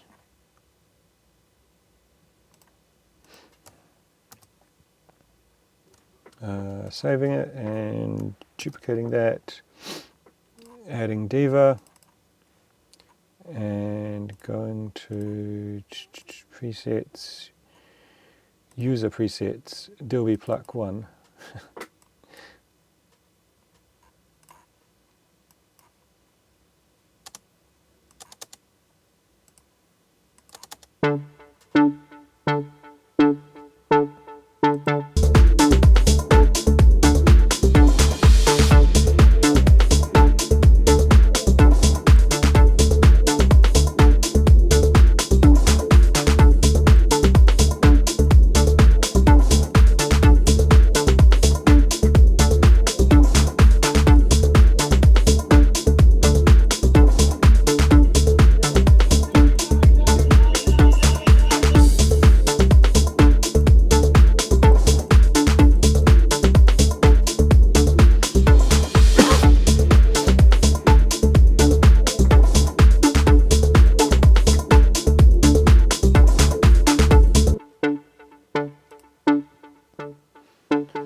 think that's good.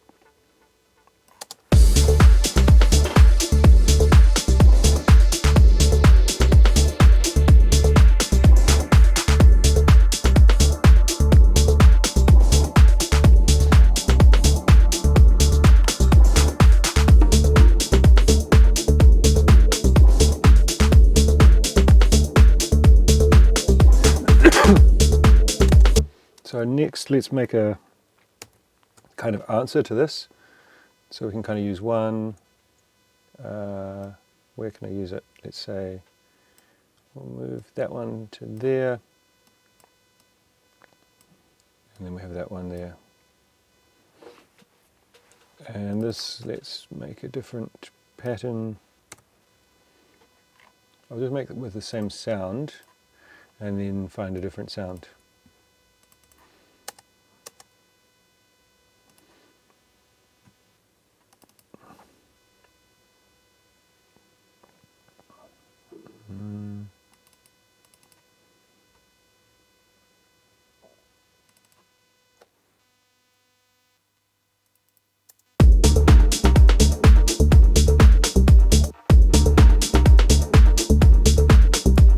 Cool, easy. By keeping the same processing, it'll actually like let me it'll have some kind of like consistency with the other one. What I often do is like put them into just a group, so I'm not having to duplicate all the processing all the time. But that was more when I had a much slower computer, but oh.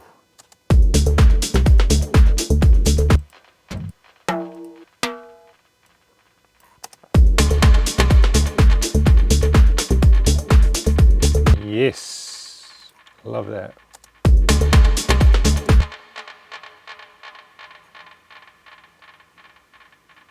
Nice, and it's in key with the track.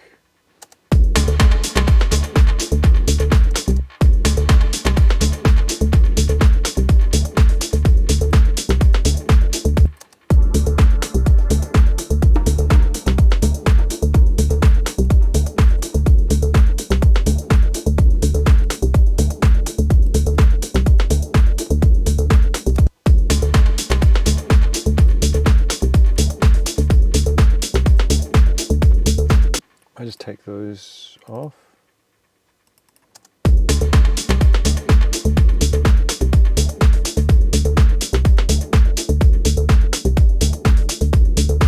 And on this echo, I'm going to take out a bit more of the top.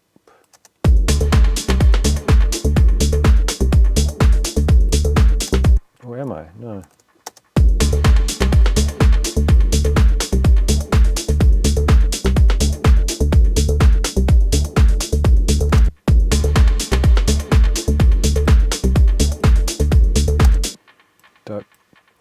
That's awesome.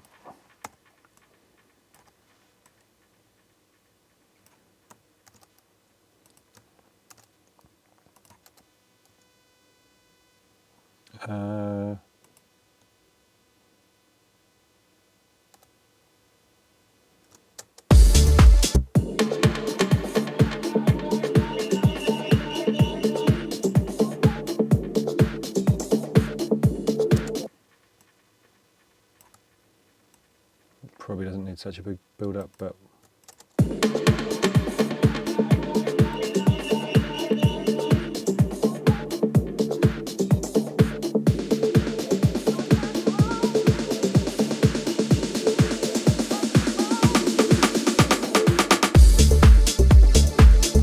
that's too loud, isn't it? Maybe let's turn the tone down.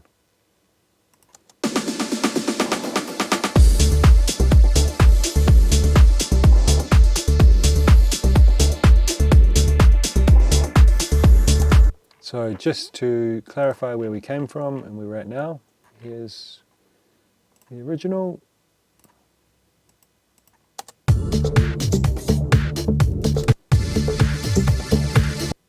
And where we're at.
and it's nothing like that sound in the original, but I don't know. Well, what time have we got? Yeah, 5:10, so we're going to call it there. What I will do is I'm going to try and finish this off in the next few days, and I'll post it in the Patreon as a free download for you guys if you're interested in playing it and kind of seeing the end result. I'm not going to post the project files because it's got the original track in it and I just don't feel comfortable giving that away, but I'll finish off my edit and I'll post that in there, and yeah, hopefully you guys can get some enjoyment out of it. So what I'll probably do, like my plan for the rest of this will be just to basically make each of these breaks a little bit more unique, just follow what's happening in the original, because at the moment I've just kind of copied across those snare fills and stuff like that, so put in some different effects, probably layer up some effects, maybe do some stuff on the drop, maybe add in a bit of percussion, something a bit more kind of tribal and organic. A great place that I like to get that from is there's a sample pack by the Deep Shakers, which has got some really cool percussion loops in it. I've been using that a lot at the moment. Yeah, and then it'll be a matter of like kind of EQing and working on the original, probably like adding a bit more compression. I might even do that before the EQ to just bring everything up in the mix.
So ordinarily you will never see an EQ curve like this on any sounds in my tracks, because I think it's if you're doing this kind of thing, it generally means that you've got the wrong sound, in my opinion. But what I'm trying to do here is just really clean up this and take out bits that are being replaced by bits that I'm putting in. So I just want to have kind of like the essence of the track in the background giving the vibe, and then my parts that I've made are going to be kind of forming the backbone of the track.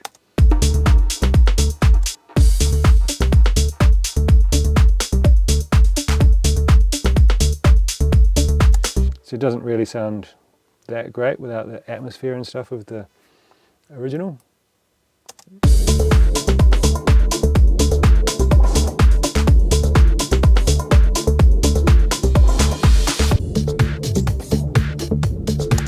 But I feel like it's definitely adding something.